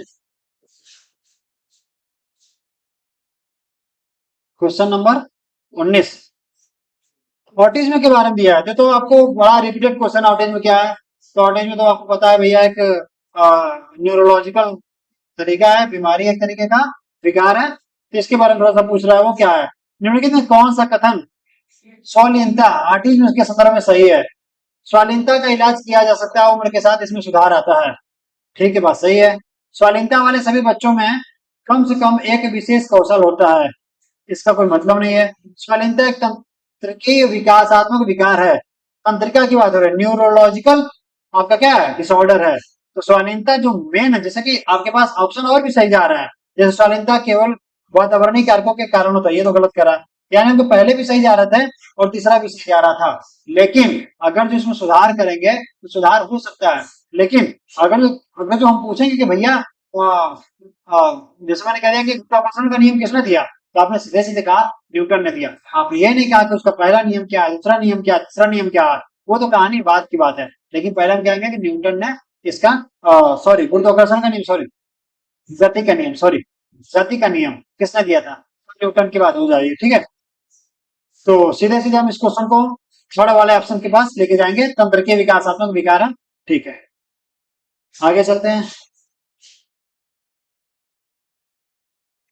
अगला क्वेश्चन दिया है, रचनावादी शिक्षण विद्यार्थियों को किस अधिगम की ओर लेके जाता है। रचनावाद का मतलब होता है जब बच्चे अपने स्वयं के अनुभव, स्वयं के कार्य, स्वयं के पास्ट के आधार पर, स्वयं के एक्सपीरियंसेस के आधार पर किसी चीज को सीखने का प्रयास करता है तो उसको कहते हैं रचनावादी अधिगम। तो रचनावादी अधिगम क्या कहता है, तो कहता है कि अधिगम किस ओर ले जा रहा है, ग्रहणशीलता। और दूसरा अगर खोज, हाँ खोज सबसे अच्छा चीज है आपके पास ऑप्शन है खोज। अर्थहीन है तो गलत जा रहा है, यंत्रवत तो गलत जा रहा है। यानी जो आपका रचनावादी शिक्षण विधि है उसमें खोज आधारित शिक्षण की बात होती है। बच्चे खोज खोज करके एक दूसरे से इंटरेक्ट करके अपने पास्ट एक्सपीरियंसेस को इन्वॉल्व करके सीखने का प्रयास करते हैं, इसको कहते हैं रचनावादी शिक्षण। यानी खोज आधारित जो शिक्षण होता है वो रचनावादी अधिगम होता है। तो ये वाला ऑप्शन आपका दूसरा हो जाएगा। अगला चलते हैं। अगला फिर दिया है, जीन पियाजे के संज्ञानात्मक विकास का सिद्धांत यह बताता है। फिर जीन पियाजे से आ गया। जीन पियाजे से इतना क्वेश्चन देता है आप लोगों के पास में कि आप मतलब जीन पियाजे, वाइगोस्की, कोलबर्ग कर लिए और एक आपका अल्बर्ट बंडूरा। और बंडूरा तो आज इस वाले में तो दिया नहीं था। और आपका जो एरिक रिक्सन आपने पढ़ा था, गार्डनर पढ़ा, इन सारे टॉपिक सारे क्वेश्चन से अच्छे क्वेश्चन आ जाते हैं। तो जीन पियाजे के संज्ञानात्मक विकास का सिद्धांत यह बताता, क्या बताता थोड़ा देखते हैं। शिक्षण पर बल गतिविधि के परिणाम पर होना चाहिए, न कि सूचना की प्रक्रिया पर। ये तो कहते ही नहीं जिन पियाजे, संज्ञान के विकास में शिक्षण की कोई बात ही नहीं करते वो। व्यवहार को दंड और पुरस्कार, दंड और पुरस्कार की बात तो ये करते नहीं। स्किनर की कहानी हो जा रही है, अनुकूलन की कहानी आपके थांडाई पॉलो की हो जा रही है। ये भी आपके ऑप्शन गलत जाएंगे। अवधारणाओं को जटिल से सरल की ओर, जटिल से सरल नहीं लेके जाते हैं, जस्ट अपोजिट लेके जाते हैं। ठीक है, ये भी आपका ऑप्शन गलत हो जाएगा। चौथा देख लेते हैं, पाठ्यक्रम को बच्चों के आयु समूह व चरण को ध्यान में रखकर तैयार किया जाना चाहिए। जिन पियाजे कहते हैं आयु समूह, क्यों इस ऑप्शन क्यों लिया जा रहा है, इसलिए लिया जा रहा है जिन पियाजे के अकॉर्डिंग आयु समूह, क्योंकि उन्होंने आयु के आधार पर, अपने स्कीमा के डेवलपमेंट के आधार पर अपने अवस्थाओं का क्लासिफिकेशन करते हैं। संज्ञानात्मक विकास की जो 4 अवस्थाएं आयु के आधार पर है, स्कीमा के डेवलपमेंट के आधार पर। इसीलिए जिन पियाजे के सिद्धांत में आयु के सारे जो वर्ड है इसको पॉजिटिव माना जाएगा। ठीक है, और उन्होंने कहा कि इस आयु के बच्चों में फला गुण होगा, दूसरे तीसरे बच्चों में फला गुण होगा। तो सारे गुणों को उन्होंने आयु के आधार पर क्लासिफाई किया था। ये नहीं कहा था कि किसी व्यक्ति के अंदर, किसी बच्चे के अंदर अच्छा गुण आ जाएगा, पहले से गुण आ जाएगा तो परिपक्व हो जाएगा या फिर वो संज्ञानात्मक विकास अच्छा कर लेगा। उन्होंने ये नहीं कहा था। उन्होंने सिर्फ इतना कहा था कि आयु के आधार पर संज्ञान का विकास ऑटोमेटिक होता रहता है। तो इसका मतलब कि जिन पियाजे का जो सिद्धांत है वो आयु से जुड़ा हुआ पाठ था। तो इसमें चौथा ऑप्शन आपका सही हो जाएगा। आगे बढ़ते हैं।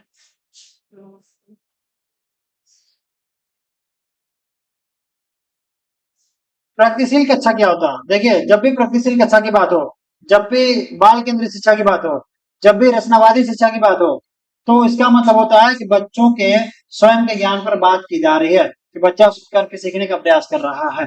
आगे बढ़ते हैं। प्रगतिशील कक्षा में, सॉरी, प्रगतिशील शिक्षा में बच्चों को किस तरह देखा जाता है? तो इसमें देखा जाएगा कमजोर और सुरक्षा की जरूरत में।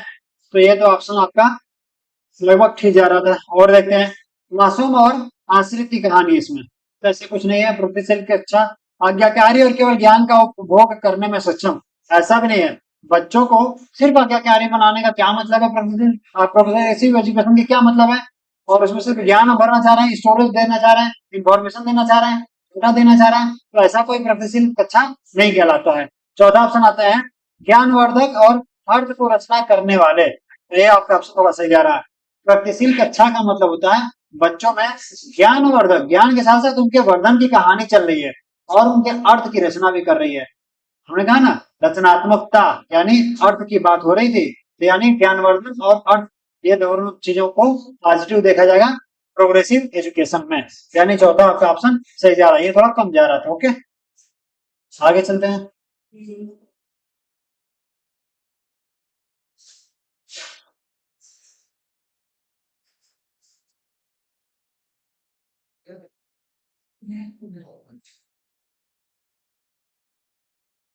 चलिए, बाकी अभी एक सेकेंड शिफ्ट वाला पेपर चल रहा है, तब तक आप लोग इसको देखते रहिएगा।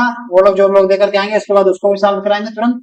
तब तक इस पर हम लोग काम कर रहे हैं। ठीक है, आज पेपर सीटेट का चल रहा है और आपको तुरंत आंसर की आपके सामने है, ऑथेंटिक एकदम से है। एक दो क्वेश्चन जो मैंने बताया कि वो आयोग के वेबसाइट से थोड़ा सा हम लोग मैच करेंगे, क्या गलत है क्या सही है। फिलहाल उसमें भी मैंने कंफर्मेशन दे दिया है। आइए अगला क्वेश्चन देखते हैं। क्वेश्चन नंबर 23, रमा एक शिक्षिका है, फिर यहाँ शिक्षिका, जेंडर डिस्क्रिमिनेशन कर ही नहीं सकता है सीटेट। रमा एक शिक्षिका है जो वाइगोत्स्की के सिद्धांत को अपनी कक्षा में लागू कर रही है और वह एक चुनौतीपूर्ण कार्य को पूरा करने के लिए अपने छात्रों को समूह में काम दे रही है, नियुक्त करती है। कार्य के दौरान एक छात्र एक महत्वपूर्ण संकल्पना को समझने के लिए संघर्ष करता है। कोई संकल्पना फंस गया किसी बच्चे का तो संघर्ष कर रहा है समझने के लिए। रमा के लिए इस छात्र की मदद करने का सबसे प्रभावी तरीका क्या होगा? रमा क्या करेगी उसकी मदद करने के लिए, इसके बारे में पूछ रहा है। तो आइए ऑप्शन पे चलते हैं। छात्र के साथ समस्या पर काम करेगी, ठीक है। समूह के अन्य सदस्यों को शामिल करते हुए आवश्यकता अनुसार मार्गदर्शन और प्रतिपुष्टि प्रदान करेगी। कितना अच्छा दे दिया, पहले ही ऑप्शन कितना अच्छा लग रहा है, मन कर रहा है कि इसको मतलब अपने पास रख लिया जाए। दूसरा ऑप्शन दिया है, छात्रों को समस्या का उत्तर प्रदान करेंगे। भैया समस्या का उत्तर प्रदान करेंगे तो वो प्रगतिशील कक्षा कहाँ होगा, वो मतलब बाल केंद्रित शिक्षा कहाँ होगा, चाइल्ड सेंटर्ड एजुकेशन कहाँ ही नहीं जाएगा, उसको एनसीएफ के अकॉर्डिंग टीचिंग कहाँ ही नहीं जाएगा, रचनावादी कहाँ ही नहीं जाएगा। तो पहले समस्या का उत्तर दे देंगे तो गलत है भाई। फिर तीसरा दिया, छात्र को समस्या को स्वयं हल करने का प्रयास करने के लिए प्रोत्साहित करेंगे। ये भी ठीक है, तो हल तो करा रहे हैं लेकिन पहले वाले ऑप्शन थोड़ा सा और बढ़िया था ना। यहाँ पे क्या रहेगा, प्रतिपुष्टि प्रदान करते रहेंगे, आवश्यकता अनुसार मार्गदर्शन भी करते रहेंगे, इसके फोल्डिंग भी देना था ना आपको, उसके अकॉर्डिंग वाइगोत्स्की के अकॉर्डिंग इसके फोल्डिंग भी देंगे, मार्गदर्शन भी करेंगे और फीडबैक भी देंगे। यानी पहला वाला ऑप्शन थोड़ा सा सही जा रहा था। चौथा देखते हैं, छात्र को एक अलग कार्य सौंपे जो उसकी योग्यता के अनुकूल हो। यह भी आपका ऑप्शन सही जा रहा था। तो कहने का मतलब है, क्योंकि ग्रुपिंग के काम हो रहा था और ग्रुप में सिर्फ किसी बच्चे के साथ समस्या हो रही थी, यानी वो बच्चा अलग नहीं है, वो बच्चा ग्रुप का ही है, आपको ग्रुप को आगे बढ़ाना है। तो इसका मतलब हम कहेंगे छात्र के साथ समस्या पर काम करेंगे और समूह के अन्य सदस्यों को शामिल करते हुए और भी जो उसमें मेंबर होंगे उसको इंक्लूड करेंगे। आवश्यकता के अनुसार जो भी जरूरत पड़ेगा, जैसा जरूरत पड़ेगा मार्गदर्शन किया जाएगा और फीडबैक भी दिया जाएगा। ये वाला ऑप्शन बाकी ऑप्शन से सही जा रहा था, यानी पहला ऑप्शन 100% सही है। थर्ड वाला, चौथा, ये दोनों ऑप्शन सही जा रहे थे लेकिन हम उससे बेटर रिजल्ट ऊपर देख ले रहे हैं, यानी हमारे पास ये जो ऑप्शन है इसमें बहुत सारी चीजें इंक्लूड हो जा रही है, ये दोनों सारी चीजें इसमें ऑलरेडी इंक्लूड होती चली जा रही हैं, यानी पहला ऑप्शन हमारा सही जाएगा। ओके, आगे बढ़ते हैं।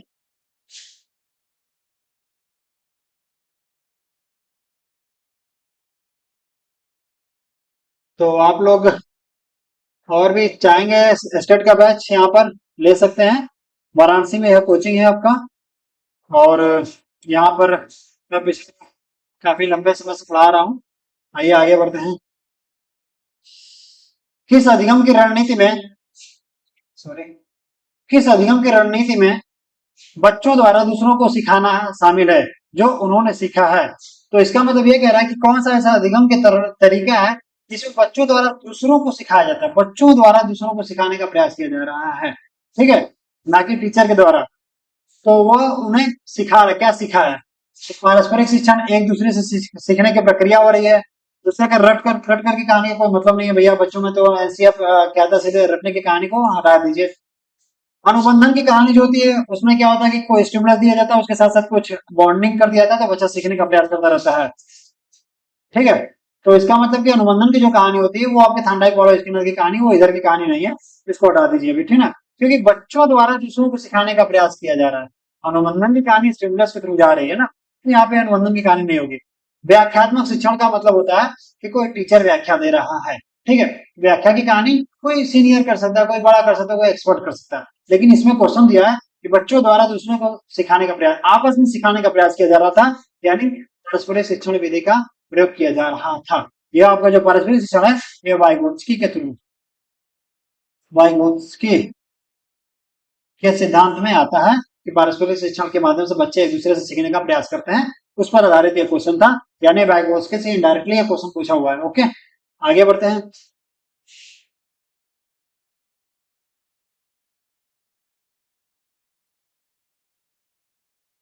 छात्रों के विविध समूहों को पूरा करने के लिए निम्नलिखित में से कौन सा सांस्कृतिक रूप से उत्तरदायी शिक्षण का सही वर्णन करता है? छात्र के कई सारे समूह, विविध समूह है, उनको पूरा करना आपको, और सांस्कृतिक रूप से उत्तरदायी शिक्षण का सही वर्णन क्या करता है? आप कहते हैं कि जो कल्चरल तरीके से जो रिस्पॉन्सिव जो टीचिंग है क्या हो सकता है? देखते हैं। सुविचारित, भैया आप तो विचार करना ही पड़ेगा, तभी उसको कहते हैं उत्तरदायी शिक्षण। बिना विचार के उत्तरदायी शिक्षण नहीं होगा। अनुकूलित कर लेंगे, ठीक है, वो स्टिमुलस रिस्पॉन्स की कहानी कर लेंगे, तभी तो आप जानेंगे कि वो सिस्टमेटिक है, रिस्पॉन्सिव है कि नहीं, वो उसका स्टिमुलस और रिस्पॉन्स कार्य कर रहा है कि नहीं एक दूसरे के साथ, ठीक है। यानी कि ये दोनों सारी चीजें जुड़ेंगी, अनुकूलन की प्रक्रिया जुड़ रही है। विभेदित है और एक मानकीकृत है। विभेदित इसलिए करेंगे क्योंकि यहाँ पे विभेद समूह है। विविध समूह क्या है, विभेदित तो करेंगे आप, ठीक है, लेकिन मानकीकृत नहीं करेंगे। मानकीकृत नहीं करेंगे, विभेदित कर लेंगे, अनुकूलित कर लेंगे और सुविचारित कर लेंगे। यानी पहला दूसरा तीसरा वाला ऑप्शन देख लीजिए, कोई है क्या इसमें? हाँ, पहला दूसरा तीसरा ये वाला ऑप्शन आपका जा रहा था सही। मानकीकृत क्यों नहीं करेंगे, देखिएगा, मानकीकृत का मतलब होता है किसी भी टीचिंग में पहले से आपने क्राइटेरिया तय कर दिया, पहले से आपने फिक्सेशन कर दिया कि ये स्केल है, इस स्केल को कोई पार करेगा तो भी हम उसको पास मानेंगे, तो ही हम उसको मानेंगे कि वो बहुत ही टैलेंटेड है, बहुत ही अच्छा है। लेकिन ऐसा हम टीचिंग में नहीं करते हैं। मानकीकृत का मतलब होता है पहले से कोई चीजों को मानक बना देना, उनके आधार पर हम टीच करेंगे। पहले ही मानक बना देंगे तो बच्चों के अंदर जो क्रिएटिविटी होगी, जो उनके अंदर दक्षता होगी, वो कैसे डेवलप करेगी। और जब मानक के आधार पर को तय कर देंगे, यानी बच्चों को हम तय कर देंगे कि इससे ज्यादा आपका नॉलेज आगे नहीं बढ़ सकता है, इसका मतलब मानक हम कभी तैयार नहीं करेंगे। ओके, सबकी अपनी दक्षता है, सबकी अपनी योग्यता है, सबके अपनी कौशल है, सबके अपने क्षेत्र है, तो वो लोग अपने अपने विषय में अच्छे हैं, उसको मानना पड़ेगा। यानी कि मानकीकृत ये इसमें नेगेटिव जा रहा था, पहला दूसरा तीसरा का ऑप्शन सही जा रहा था। आगे बढ़ते हैं, ठीक है। अगला क्वेश्चन है 26। ओके, चलिए बढ़िया है। आप लोग थोड़ा एक्सप्लेनेशन के थ्रू पढ़ेंगे तो इससे क्या होगा ना कि आपका जो भी प्रॉब्लम होगा, जो भी क्वेश्चन के पीछे जो डाउट हो गए, वो सब सही होते चले जाएंगे। ओके, एक्सप्लेनेशन आपको मिल जा रहा है, थोड़ा ऑथेंटिक है, मैं भी बीएचयू से पढ़ाई किया हूँ, तो ये सारी चीजें आपको थोड़ी ऑथेंटिक मिलेंगी, तो घबराने की बात नहीं है। बाकी चीजों के साथ भी हम आपके साथ जुड़े हुए हैं। आगे बढ़ते हैं। विद्यार्थियों में समालोचनात्मक चिंतन को विकसित करने के लिए एक शिक्षक को, समालोचनात्मक चिंतन की बात हो रही है, मतलब कि बच्चों में क्रिटिकल थिंकिंग की बात हो रही थी। क्रिटिकल थिंकिंग का मतलब होता है वही एनालिसिस करना, यानी अच्छा क्या है, बुरा क्या, उचित क्या है, अनुचित क्या है, शुभ क्या है, अशुभ क्या है ना। ये सारी चीजें जब बच्चा सोचने लगता है तो कहते हैं उसको क्रिटिकल थिंकिंग, ठीक है। वो विभेद करने लगता है कि भैया क्या था, अच्छा क्या बुरा है, इन सारी चीजों को समझने का प्रयास करने लगता है। ओके, तो यहाँ पे कह रहा है कि विद्यार्थियों में समालोचनात्मक चिंतन को विकसित करने के लिए एक शिक्षक को, अगर कोई टीचर वो चाह रहे हैं बच्चों में क्रिटिकल थिंकिंग डेवलप हो जाए, तो उसके लिए क्या करना है थोड़ा देखते हैं। ऐसे सवालों से बचना चाहिए जिनमें विवेचन और विश्लेषण की आवश्यकता होती है। बिल्कुल गलत। भैया आप टीचर हैं, आप टीचर हैं होकर के आप ये सोचेंगे तीन सवालों से बचे हैं जिसमें विवेचन विश्लेषण हो, ऐसा कैसे कर सकते हैं? आपको एक्सप्लेनेशन देना पड़ेगा, सारी चीजों को तह तह बताना पड़ेगा, लाइन से बताना पड़ेगा, सिस्टम से बताना पड़ेगा कि सारा बच्चा उन चीजों को समझ पाए, ठीक है। तो इसका मतलब ऐसे सवालों से क्यों बचेंगे आप, ठीक है। बच्चों में क्रिएटिव थिंकिंग डेवलप करना है, तो इसका मतलब इन सवालों को और आप लेकर के आएंगे, तभी तो आपके बच्चों के अंदर क्रिटिकल थिंकिंग डेवलप होगा। दूसरा देखते हैं, केवल ऐसे सवाल पूछेंगे, केवल की बात हो रही है, केवल ऐसे सवाल पूछने चाहिए जिनका एक ही उत्तर हो। तो एक ही उत्तर को कहते हैं फैक्ट आधारित, ठीक है। फैक्ट आधारित जब चीजों को पूछते हैं तो इसका मतलब हम मेमोराइजेशन की बात कर रहे हैं, हम रट्टू तोता की बात कर रहे हैं, हम डेटा की बात कर रहे हैं, हम इंफॉर्मेशन की बात कर रहे हैं, फिर हम कलेक्शन की बात कर रहे हैं। तो कलेक्शन के आधार पर बच्चों के अंदर क्रिटिकल थिंकिंग डेवलप नहीं हो सकता है। क्रिटिकल थिंकिंग के लिए आपके पास कलेक्शन भी होना चाहिए, और कलेक्शन के अलावा और भी सारी चीजें इंक्लूड हो रहेंगी, तो बच्चा उसमें कंपेयर करेगा, तो कंपेयर करते तो उसको कहते हैं क्रिटिकल थिंकिंग। यानी दूसरा भी वाला भी आपका ऑप्शन गलत जा रहा है। तीसरा देखते हैं, विद्यार्थियों को उनके संदेह और सवाल पूछने के लिए हतोत्साहित करें। भैया बच्चे संदेह कर रहे हैं, सवाल पूछना चाह रहे हैं, आप उसको डिमोटिवेट कर रहे हैं। आप क्यों डिमोटिवेट करेंगे? कभी कभी क्या होता है, किसी कुछ मैंने कई जगह देखा, मैंने कई जगह मैंने पढ़ाया, मैंने देखा कि जब भी बच्चे कोई क्वेश्चन वगैरह पूछने लगते हैं तो टीचर क्या करता है, उनको लगता है क्वेश्चन पूछना है, तो जब उनसे क्वेश्चन पूछने लगता है तो बच्चे डर जाते हैं, क्वेश्चन पूछना बंद कर देते हैं, टीचर अपना आगे बढ़ जाता है। तो मैंने कई बार देखा कि वहां पर आपको ऐसे संदेह जो सवाल वगैरह जो बच्चे पूछ रहे हैं उनको हतोत्साहित नहीं करना, प्रायोरिटी दीजिए। अरे वाह कितना बढ़िया क्वेश्चन है, चलो ठीक है, इससे हम भी कुछ सीखेंगे, ठीक है। तो वो हतोत्साहित नहीं करना आपको। चौथा आपका यानी ये वाला भी आपका ऑप्शन गलत जा रहा था।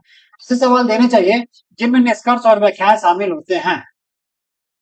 तो बच्चों को सवाल देंगे इसमें निष्कर्ष भी हो और व्याख्या भी हो। जब बच्चा निष्कर्ष देगा तो उसमें आपका क्रिटिकल थिंकिंग डेवलप होगा। जब भी आप एस्से लिखते हैं तो एस्से में लास्ट में क्या करते हैं, कहते हैं कि भैया अपना समरी लिखिए, अपना निष्कर्ष लिखिए, क्या आपने सीखा, क्या नहीं सीखा, क्या अच्छा था, क्या बुरा था, उन सारी चीजों के बारे में डिस्कशन करके आप अच्छे से उसका कंक्लूजन दीजिए। यानी ऐसे प्रश्न आप देंगे तो इसके आधार पर बच्चों के अंदर क्रिटिकल थिंकिंग या समालोचनात्मक चिंतन का विकास होगा। पहला, दूसरा, तीसरा ऑप्शन आपका कट जा रहा है, चौथा ऑप्शन आपका सही हो जा रहा है। ठीक है, तो आगे बढ़ते हैं। जैसा कि आपको पता है कि यह सीटेट का जो 7 जुलाई का 2024 का जो पेपर है, पेपर सेकंड के नाम से जाना आता है, और शिफ्ट इसको फर्स्ट के नाम से जाना गया, शिफ्ट फर्स्ट में हुआ है। तो शिफ्ट फर्स्ट का ये पेपर है जिसमें सीडीपी का ये पेपर सॉल्व हो रहा है, और हम आगे बढ़ते हैं। 27 नंबर। रेज्यूमे की कहानी तो आ जाओ, यहाँ से इधर होगा। 27 नंबर, ओके। 27 नंबर में क्या दिया है? आप एक शिक्षक हैं जो अपने छात्रों को परासंज्ञानात्मक कौशल, परासंज्ञान कौशल क्या होता है? परासंज्ञान कौशल का मतलब होता है कौशलता, कुशलता की बात हो रही है। जब अपने विचारों पर भी विचार करने लगते हैं, जब आप किसी विषय वस्तु के बारे में जानकारी तो प्राप्त कर लिए हैं, लेकिन उसके जानकारी प्राप्त करने के बाद भी आप उनसे जुड़े हुए और भी तथ्यों को, और भी फैक्ट को, और भी तरीकों को, और भी उपायों को समझने का प्रयास करते हैं, तो उसको कहते हैं मेटाकॉग्निशन। मेटाकॉग्निशन का मतलब होता है विचारों के ऊपर विचार करना। अच्छा, कौशल का मतलब होता है उसमें आप डेवलप हो गए, आप उसमें स्किल्स आ गया, उन चीजों को करने का प्रयास आपके पास हो गया कि आप रिस्पिरिचुअल तरीके से किसी चीज को सोच रहे हैं, यानी क्रिटिकल थिंकिंग आप डेवलप कर पा रहे हैं। तो कह रहा है कि आप एक शिक्षक हैं, आप अपने छात्रों को परसंज्ञानात्मक कौशल को विकास करने में मदद करना चाह रहे हैं, चाह रहे हैं कि बच्चा भैया मेटा कॉग्निशन करें, अपने थिंकिंग से बियॉन्ड सोचे।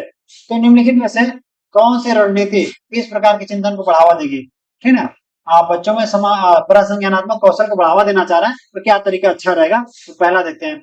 गृह कार्य सौंपेंगे जिसके लिए याद रखने और याद करने की, भैया याद करने की कहानी से याद करने की कहानी बिल्कुल नहीं देना है। क्यों आप देंगे? बच्चों में मेटाकॉग्निशन की प्रक्रिया दे रहे हैं, तो मेमोराइजेशन का मतलब होता है सिर्फ मेमोरी में रखना। ये नहीं तो मेमोरी में रखने की प्रक्रिया कैसे सोची जा रही है, उसको और कैसे मेमोराइज किया जा रहा है। कहने का मतलब है कि जब बच्चों को गृह कार्य दे रहा है, कहेंगे आप याद करिए, तो सीधे सीधे एनसीएफ कहता है, आरटीई कहता है, आरटीई 2009 कहता है कि बच्चों में कभी भी रटने की कहानी पर प्रायोरिटी नहीं देंगे। ठीक है, यानी ये ऑप्शन आपका गलत हो जा रहा है।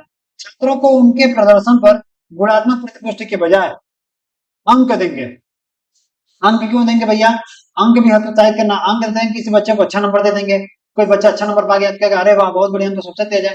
कोई बच्चा नंबर ही नहीं पाया, कम नंबर पाया, कहे यार हमको तो आता नहीं है, छोड़ो यार हम जा रहे हैं अपने घर, हम नहीं पढ़ाई लिखाई करेंगे, चलेंगे अपना बिजनेस करेंगे, कुछ देखा जाएगा, करा जाएगा। तो बच्चा डर जाएगा, वो अपना काम हम सब छोड़ जाएगा, निकल जाएगा अपने घर पर। तो इसका मतलब आप अंक नहीं देंगे, बच्चों में बहुत ज्यादा ओवर कॉन्फिडेंस भी आ जाता है और डिमोटिवेशन भी आ जा रहा है। जैसे आप देख रहे हैं कोटा फैक्ट्री, एक पूरी कहानी चली रही है आपको कि वहां पे बच्चों के नंबर कम आ जा रहा है, आईआईटी में नंबर कम आ जा रहा है, रेंट में कम नंबर कम आ जा रहा है, कमरे बंद करके अपना कहानी शुरू कर दे रहे हैं वो लोग। तो कहना मतलब नंबर की कहानी से आप दूर हटिए। ठीक है, तो वहां तक मान लीजिए, वहां तक नंबर की कहानी की भाई आप नंबर पाएंगे अच्छा, तब हम आपका चुनाव करेंगे। लेकिन जब आप टीचर हो गए हैं, अच्छे टीचर हो गए, वहां पर जब क्लास में पढ़ाने जा रहे हैं, तो वहां पर अंक की कहानियां थोड़ा कम करेंगे। छोटे बच्चों में इन चीजों को लेकर निगेटिविटी आ जा रही है, क्योंकि बच्चे नहीं समझ पा रहे हैं कि अंक का मतलब क्या हुआ क्या नहीं हुआ। उनको लगता है अंक ही हमारी योग्यता, हमारे जीवन का सबसे बड़ा प्रमाण है। तीन प्रमाणों को हमको क्या करेंगे? छोटे बच्चों में निगेटिविटी आती है इनको सोच करके, उन चीजों को डिमोटिवेट करके हटा देंगे, अंक वाली कहानी हम क्या करें? हटा देंगे। तीसरा दिया है, छात्रों को अपने स्वयं के सीखने और सोचने की प्रक्रिया पर विचार करने के लिए प्रोत्साहित करेंगे। भैया बढ़िया है, बहुत बढ़िया है कि अपने स्वयं की सीखने, वही कहानी, अपने थॉट के ऊपर सीखने, अपने थॉट के ऊपर सोचने की प्रक्रिया और सोचने की प्रक्रिया पर विचार करने के प्रोत्साहित करेंगे। तो मेटाकॉग्निशन आपको पता है ना, अपने विचार पर विचार करने की प्रक्रिया, ये आपका ऑप्शन सही आ रहा था। विद्यार्थियों को सत्रीय कार्य के लिए सारांशित नोट देंगे। सारांशित नोट का मतलब होता है एक समरी वाला नोट, कि भैया हमको नहीं एग्जाम देने जाते तो कहते भैया कोई हमको चिट पिट दे दो, हम उसको पढ़ लें, उसको ले जाकर क्या निकाल लेंगे। तो चिटिंग की कहानी नहीं करना, मतलब कि आपको पहले ही चीजों को एनालाइज करके, चीजों को समराइज करके बच्चों को प्रोवाइड कर देंगे, तो बच्चों में क्रिटिकल थिंकिंग का डेवलपमेंट कैसे होगा? तो क्रिटिकल थिंकिंग का डेवलपमेंट के लिए बच्चों के अंदर बड़ा संज्ञान के कौशल के विकास के लिए बच्चों में ये चीजों को, सारांशित नोट को नहीं देंगे, क्योंकि वो विचार ही नहीं करेंगे ना, वो क्योंकि उनके पास पहले से समरी नोट है, तो क्यों विचार करने जाओ। तो इस क्वेश्चन ऑप्शन पे भी आप गलत कर देंगे, यानी तीसरा ऑप्शन आपका सही जा रहा था। ओके, आगे बढ़ते हैं, आ जाइए, मंजिल दूर नहीं है। छात्रों के लिए कक्षा में प्रतिक्रिया सबसे अधिक प्रभावी होता है। ठीक है, तो प्रतिक्रिया कह रहा है कि जो रिस्पांस होता है वो बड़ा ही इफेक्टिव होता है। तो क्या दे रहा है, देखते क्या दे रहा है। यह वर्ष के अंत में परीक्षण और परीक्षा पर केंद्रित होता है। तो लास्ट की बात हो रही है, ठीक ना, और उसमें टेस्टिंग की बात हो रही है, परीक्षा की बात हो रही है। प्रतिक्रिया मतलब कि थोड़ा सा हम और आगे देखते हैं और भी ऑप्शन क्या है। यह छात्रों को तुलनात्मक श्रेणी प्रदान करता है। नहीं भैया, प्रतिक्रिया से तुलना तो नहीं होती है। यह सीखने की गतिविधि के दौरान और पश्चात में भी होता है।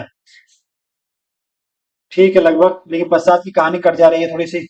यह इस बात पर ध्यान केंद्रित करता है कि बच्चा क्या नहीं कर सकता, बजाय इसके कि वह क्या कर सकता है। यानी कि इसमें सब ऑप्शन, यह वर्ष के अंत में परीक्षण और परीक्षा पर केंद्रित है। प्रतिक्रिया, फीडबैक, ओके, सबसे अधिक प्रभावी होती है परीक्षा पर केंद्रित। ठीक है, यानी आपका पहला ऑप्शन थोड़ा सही जा रहा है। यह इस बात पर ध्यान केंद्रित करता है कि बच्चा क्या नहीं कर सकता। प्रतिक्रिया से हम यह देखते हैं कि बच्चा क्या नहीं कर सकता, बजाय इसके कि वह क्या कर सकता है, कि वह क्या कर सकता है। ठीक है, ये भी बढ़िया है। यानी इसमें भी हम पहले और चौथे ऑप्शन में लगा सकते हैं। ठीक है, यानी ये वाली जो कहानी है काट देंगे। यह सीखने की गतिविधि के दौरान और पश्चात में होता है। इस ऑप्शन को आप थोड़ा सा रोकिए, ये 28 नंबर आप थोड़ा सा रोकिए, और इसका जो रिजल्ट होगा आयोग के जो भी आंसर के होंगे वहां से देखते हैं।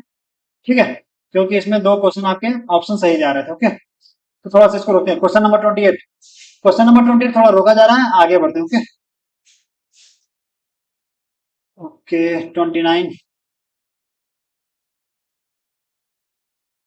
29 में ऑप्शन दिया आपके पास। क्वेश्चन है, शिक्षकों को विद्यार्थियों के बीच बहस और चर्चा बहस चर्चा और सहयोग को प्रोत्साहित करना चाहिए। ठीक है, बहस करेंगे बच्चे, चर्चा करेंगे, सहयोग करेंगे, इसको प्रोत्साहित कर रहा है टीचर, अच्छी बात है।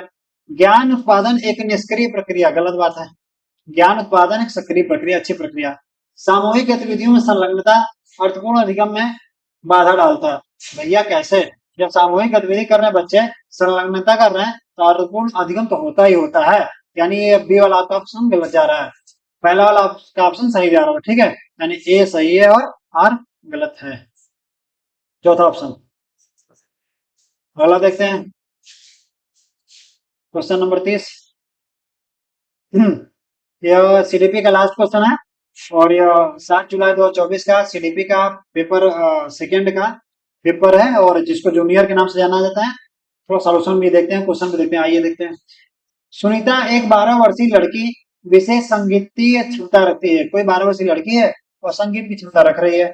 उसके माता पिता दोनों ही निपुण गायक हैं, पहले से गायक रहे हैं वो, और वे सुनीता को अपनी आवाज को और बेहतर करने के लिए प्रशिक्षण कक्षा में भेज रहे हैं। कि एक माता पिता है, उसकी बेटी है, जो माता पिता है वो ऑलरेडी गायक रहे हैं, और उनकी जो बेटी है 12 वर्ष की है, वो भी बड़ा अच्छा गायन करती है, और उसको ट्रेन करने के लिए भी आगे भेज रहे हैं वो। इसमें कह रहा है सुनीता की यह क्षमता संभावित रूप से किन कारकों के अंदर क्रिया का परिणाम है। कौन कौन सा कारक है जो उसके अंदर ये सारी चीजें डेवलप हो रही है और डेवलपमेंट के प्रोसेस में जुड़ी हुई है। तो पहला तो इसके माता पिता है, तो इसका मतलब हो जाएगा ये अनुवांशिकता की बात हो रही है। ओके, और वातावरण की बात है, वातावरण का मतलब उसको आप क्या कर रहे हैं, आप उसको उस हिसाब से, जिस तरीके से वो सीखना चाह रही है, जिस और निपुणता के साथ बढ़ना चाह रही है, जिसमें उसके अंदर और दक्षता बढ़ जाए, यानी कि आप उसको बार बार चीजों के आधार पर, मतलब कि जो भी प्रैक्टिकल चीजें हैं उनको प्रोवाइड करते चले जा रहे हैं, जो भी सिचुएशन है उनको प्रोवाइड कर रहे हैं, जो भी टेक्नोलॉजी है उनको प्रोवाइड कर रहे हैं, गायन से संबंधित जो भी तरीके हैं उसको सिखाने का प्रयास कर रहे हैं, यानी वातावरण लेने का प्रयास कर रहे हैं। और अनुवंशिकता उसके माता पिता से आ चुकी थी। ठीक है, तो ये वाला आपका ऑप्शन जो चौथा हो जाएगा वो सही हो जाएगा। वृद्धि परिपक्वता नहीं होगा, क्योंकि वृद्धि के आधार पर हम ये नहीं कह सकते उसके अंदर ज्ञान की क्षमता जो है बढ़ती चली जा रही है। परिपक्वता ठीक है, मेच्योरिटी ऑप्शन ठीक था, ये वाला ऑप्शन ठीक था, ये वाला ऑप्शन गलत था। लैंगिक पहचान की तो बात ही नहीं है, क्योंकि माता पिता दोनों है, लैंगिक पहचान की बात ही हो रही है। पोषण और अनुशासन, पोषण भी बढ़िया है, न्यूट्रिशन एंड डिसिप्लिन ये भी बढ़िया है कि उसका पालन पोषण कैसा किया गया, लेकिन जब माता पिता की बात हो रही थी, यानी हेरिडिटी हो रही थी, वो तरीके, यानी अनुशासन पर ज्यादा प्रायोरिटी कर रहा था, पोषण को यहाँ पर कर देंगे, अनुशासन तो ठीक था, उसको ट्रेन किया जा रहा था। ठीक है, तो जैसा कि आप सबको पता था, यह सीडीपी का पेपर था, सीटेट 7 जुलाई 2024 का, और पेपर जो सेकंड है यानी सिर्फ वन का ये पेपर था, और इसके आधार पर हम और भी जो भी हमारे टीचर होंगे को सॉल्व कराने का प्रयास करेंगे आगे। अभी हम देखते हैं जो सेकंड शिफ्ट में जो पेपर चल रहा है, जिसको प्राइमरी के नाम से जानते हैं, 1 से 5 तक का, तो वो पेपर अभी चल रहा है। वो भी जैसे पेपर हमारे पास आ जाएंगे तो उसको भी एनालिसिस हम लोग तुरंत करते हैं। तब तक के लिए आप लोग अपना क्वेश्चन आंसर मिला लीजिए और फिर बने रहिए इस चैनल के साथ। तब तक के लिए धन्यवाद आप सबका।